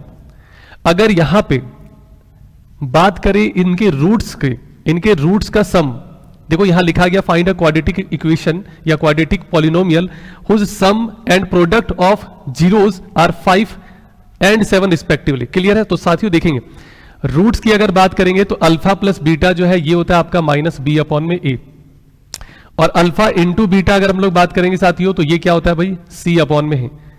बस अब आप यहां से देखो कि कहां से आपको जो सम है, सम आपको 5 मिल रहा है और जो प्रोडक्ट है, प्रोडक्ट का मतलब गुणनफल, ये आपको 7 मिल रहा है। बस आपको ये चेक करना है। पहली बात, सम का फॉर्मूला क्या है? Alpha plus beta minus B upon में ए। तो माइनस बी अपॉन में ए उठाकर देखो, 5 आना चाहिए। अच्छा, एक बात और भी है। पहली बात यह है कि यह आपको पॉजिटिव दिख रहा है, जबकि फॉर्मूले में आपका बी जो है माइनस में है, या कह सकते हो बी और ए में से कोई सा भी एक माइनस हो सकता है। कहने का मतलब है कि ए और बी में एक का माइनस होना बहुत जरूरी है, तभी आपका माइनस जब आप रखेंगे, और ऑलरेडी एक माइनस आपको दिख रहा है, माइनस माइनस क्या हो जाएगा? प्लस हो जाएगा। चलो चेक करते हैं। अगर आप इस फॉर्मूले से करेंगे तो यहां पे जो रूट्स का सम है अल्फा प्लस बीटा की अगर साथियों बात करें तो यहां हो जाएगा भाई -5 और अपॉन में क्या हो जाएगा? 1। लेकिन अगर यही अल्फा इंटू बीटा की बात करें साथियों, अल्फा इंटू बीटा की अगर बात करें तो अल्फा इंटू बीटा जो है ये आपका c अपॉन में a, ये हो जाएगा 7 अपॉन में 1, और -5 अपॉन में 1 आपका -5 हो जाएगा, क्योंकि नीचे में 1 लिखो ना लिखो एक ही बात है। तो यहां से कहीं ना कहीं अल्फा प्लस बीटा -5 आ रहा है, कह सकते हैं कि ये इक्वेशन फिलहाल अभी गलत है। आ जाओ आगे। यहां अगर बात करें अल्फा प्लस बीटा की, अल्फा प्लस बीटा की अगर बात करें माइनस बी अपॉन में ए, और ये ऑलरेडी आपको माइनस में दिया गया है, तो कह सकते हैं कि माइनस माइनस क्या हो जाएगा भाई? यहां पे प्लस हो जाएगा। तो ये आपको 5 प्लस में मिलने वाला है। लेकिन अल्फा इंटू बीटा जब आप करेंगे तो यहां पे एक प्रॉब्लम ये हो जाएगा कि c बाई ए होता है, पर c आपको माइनस में दिया गया है, तो ये वाला वैल्यू आपका माइनस में फंस रहा है। एक मैच हुआ तो दूसरा नहीं हो रहा है। पहले में क्या हुआ? अल्फा प्लस बीटा मैच नहीं हुआ, अल्फा इंटू बीटा मैच हो गया। आगे चलते हैं तीसरे सवाल की, तीसरे इक्वेशन की तरफ या तीसरे ऑप्शन की तरफ। यहां पे अगर आप देखेंगे माइनस बी अपॉन में ए, तो यहां से ए आपका माइनस में है, माइनस माइनस प्लस हो जाएगा, कह सकते हैं 5 आपको मिल जाएगा। पर फिर से एक प्रॉब्लम, यहां पे अल्फा इंटू बीटा जब करेंगे सी अपॉन में ए, आपके पास ए माइनस में है, तो प्रॉब्लम ये हो जाएगा फिर से यहां पे। लास्ट अब एक ऑप्शन बचा हुआ, चलो अब इसको यहां पे देखते हैं कि अल्फा प्लस बीटा जो है माइनस बी अपॉन में ए है, और बी आपका ऑलरेडी माइनस में है, तो 5 माइनस में और बाहर में माइनस है, प्लस का 5 हो जाएगा। अल्फा इंटू बीटा की बात करें सी अपॉन में ए और 7 अपॉन में 1, 7 हो जाएगा। सो कह सकते हैं कि डी जो है ये आपका बिल्कुल मैच हो रहा है। क्या यहां तक क्लियर है? चलते हम लोग अपने अगले सवाल की तरफ। नेक्स्ट क्वेश्चन जो कि रीजनिंग से और काफी इजी सवाल है, कह रहा है कि ट्रेन को बस कहा जा रहा है, ट्रेन को बस कहा जा रहा है, बस को ट्रैक्टर, और ट्रैक्टर को कार, और कार को स्कूटर, और स्कूटर को साइकिल, और साइकिल को इंजन। तो आपको बताना है कि खेत जोतने के लिए किसान जो है वो किसका उपयोग करेगा। एक बात बताओ, खेत किससे जोतेंगे भाई? खुद आप सोचो। खेत ट्रेन से, या फिर बस से, या फिर ट्रैक्टर से, या फिर कार से? भाई सीधी सी बात है, ट्रेन से तो खेत की जुताई होगी नहीं। खेत की जुताई भाई आपको पता होगा ट्रैक्टर का यूज होगा। और एक बात आप देखो, ट्रैक्टर को क्या कहा जा रहा है? ट्रैक्टर को कार कहा जा रहा है। ट्रैक्टर को क्या कहा जा रहा है? कार कहा जा रहा है। तो कह सकते हैं option D will be right answer. Option D जो है ये आपका सही जवाब हो जाएगा। कहने का मतलब है कार से खेत का जुताई होगा। एक्चुअल में कार किसको कह रहे हैं? ट्रैक्टर को कह रहे हैं। तो ऑप्शन जो है डी आपका बिल्कुल सही जवाब हो जाएगा। नेक्स्ट आपका फिर से एक और क्वेश्चन आपका, जो कि पॉलिनोमियल से, अलजेब्रा से कह लो एक तरीके से। निम्न में से कौन सा बहुपद नहीं है? Which of the following is not a polynomial? इसमें आपको यह बताना है कि 4 ऑप्शन है, एक आपका पॉलिनोमियल नहीं है। तो पॉलिनोमियल के कुछ कंडीशन होते हैं, ये आपको ध्यान रखना है। पहली बात यह है कि इज इक्वल टू में 0 नहीं होना चाहिए। एक जनरल इक्वेशन है ax² प्लस bx प्लस का c, है ना, quadratic equation. Is equal to में 0 नहीं लिखते, ठीक है, पहला कंडीशन। किसी में भी इज इक्वल टू में 0 नहीं है। दूसरा यह है कि x के पावर में जो है, x के पावर में जो है वो, या कह सकते हो रूट में नहीं होना चाहिए, या पावर p बाई क्यू के फॉर्म में नहीं होना चाहिए। अब प्रॉब्लम यहां पे ये है ना कि ये जो रूट x आप देख रहे हो, रूट x का मतलब होता है x to the power 1 upon में 2। x के पावर में p बाई क्यू नहीं होना चाहिए, एक इंटीजर होना चाहिए। तो कहने का मतलब ये है कि ये जो है ये क्वाड्रेटिक इक्वेशन या पॉलिनोमियल के कंडीशन को सेटिस्फाई नहीं कर रहा है, कंडीशन को सेटिस्फाई नहीं कर रहा है। सो आंसर आपका बी हो जाएगा। और जो नहीं कर रहा है यही आपको चुनना था, इसमें यही आपको सिलेक्ट करना था। चलते हैं अपने अगले सवाल की तरफ। यह भी बहुत प्यारा सा बढ़िया सा सवाल है। कहा जा रहा है कि 15 मार्च 2015 की बात है, जो सोमवार था। तो आपको बताना 10 जुलाई 2015 को कौन सा दिन होगा। एक बात आप बताओ, 15 मार्च है, मार्च आपके कितने दिन के होते हैं? ये आपको बताया गया होगा, जनवरी फरवरी मार्च। मार्च आपका 31 दिन का होता है। तो 15 मार्च के बाद अगर जाएंगे तो मार्च में आपके पास अभी भी 16 दिन बचे हुए हैं। आगे जब चलेंगे तो अप्रैल आपका 30 दिन का होता है, तो अप्रैल के पूरे 30 दिन हो जाएंगे। मई की अगर बात करें साथियों तो मई आपका 31 दिन का हो जाएगा। जून की अगर साथियों बात करें तो जून आपका 30 का हो जाएगा। और जुलाई की अगर साथियों बात करें तो जुलाई में सिर्फ और सिर्फ आपको 10 जुलाई तक ही जाना है। तो यहां पे अब आप रुकेंगे। 6 और 1 कितना हो गया भाई 7, 3 और 1 4 और 3 7, 3 10 और 1 11। अब क्या करो आप इसको 7 से डिवाइड कर दो, 7 1 जा 7, कैरी बचा आपके पास 4, 7 6 जा 42। मतलब यह है कि आप 5 जोड़ दो। क्यों 7 से करें? क्योंकि एक हफ्ते में 7 दिन होते हैं, तो एक एक करके करेंगे, उससे अच्छा है कि 7 के एक पेयर बना के हटाते जाओ भाई। 5 आप जोड़ दो तो मंडे के बाद, सोमवार के बाद 5 जोड़ेंगे तो मंगल, या ऐसा कर लो मंगल बुध बृहस्पति शुक्र शनि, Tuesday Wednesday Thursday Friday Saturday. तो Saturday will be right answer. So option A जो है ये आपका बिल्कुल सही जवाब हो जाएगा। बहुत इजी सा सवाल था। चलते अपने अगले सवाल की तरफ। क्या कहा जा रहा है कि करण का जो कोड है, करण का जो कोड है ये आपका 75 है। इसको कोडेड भाषा में, कोडिंग लैंग्वेज में ये आपका 45 लिखा गया। सबका आपको प्लेस वैल्यू पहले पता होना चाहिए। प्लेस वैल्यू अगर पता होगा तो फिर आप आसानी से निकाल लेंगे। इजोटी आपको याद होगा, इजोटी, इजोटी से आप क्या करते हो कि ये पता लग जाता है 5 10 15 20 और 25 इजोटी से। आप बताओ करण जे के बाद के, तो ये क्या हो गया 11, ये क्या हो जाएगा 1, आर का 18, ए का 1, एन का कितना 14। ये प्लेस वैल्यू आपको याद रखना है। अब एक बात बताओ, यहां से 20 हो गया और इन दोनों को जोड़ेंगे तो 25 आ रहा है। 20 और 25 कितना आ गया? 20 और 25 कितना आ गया? 45। कहने का मतलब है जो आपका ये 45 है, इनके प्लेस वैल्यू का सम है। इनके प्लेस वैल्यू का क्या है? सम है, जोड़ है, योग है। आप क्या करो, अब किसके बारे में पूछा गया है? अरुण के बारे में पूछा गया। अरुण का पहले प्लेस वैल्यू निकाल लो और फिर आप जोड़ दो, तो 1 18 TU 21 हो जाएगा और ये 14 हो जाएगा। इन सब को जब आप जोड़ेंगे तो ऐसा करो, एक इसको दे दो, एक इसको दे दो, ये भी 20, ये भी 20, 20 20 40, 40 और 14 जोड़ देंगे तो ये कितना हो जाएगा? 54 हो जाएगा। Option A 54। ये भी बहुत अच्छा सा सवाल था। आज अगले सवाल की तरफ चलते हैं। निम्नलिखित में से कौन सी संख्या एक संपूर्ण संख्या है जिसको परफेक्ट नंबर इंग्लिश में कहते हैं? देखो परफेक्ट नंबर क्या होता है, अलग अलग बुक में अलग अलग तरीके से डेफिनेशन है। एक छोटा सा एग्जांपल आपको बताना चाहेंगे। 6 आपका, देखो 6 के डिवाइजर कितने हैं? डिवाइजर का मतलब भाजक। 6 आपका 1 से डिवाइड हो रहा है, 6 आपका 2 से डिवाइड हो रहा है, 6 आपका 3 से डिवाइड हो रहा है, 6 आपका 6 से भी हो रहा है। तो खुद से डिवाइड जो हो रहा है उस संख्या को छोड़कर, उस संख्या को छोड़कर 6 आपका 1 से 2 से 3 से तीनों से डिवाइड हो रहा है, प्लस 6 से भी हो रहा है पर उसको छोड़कर।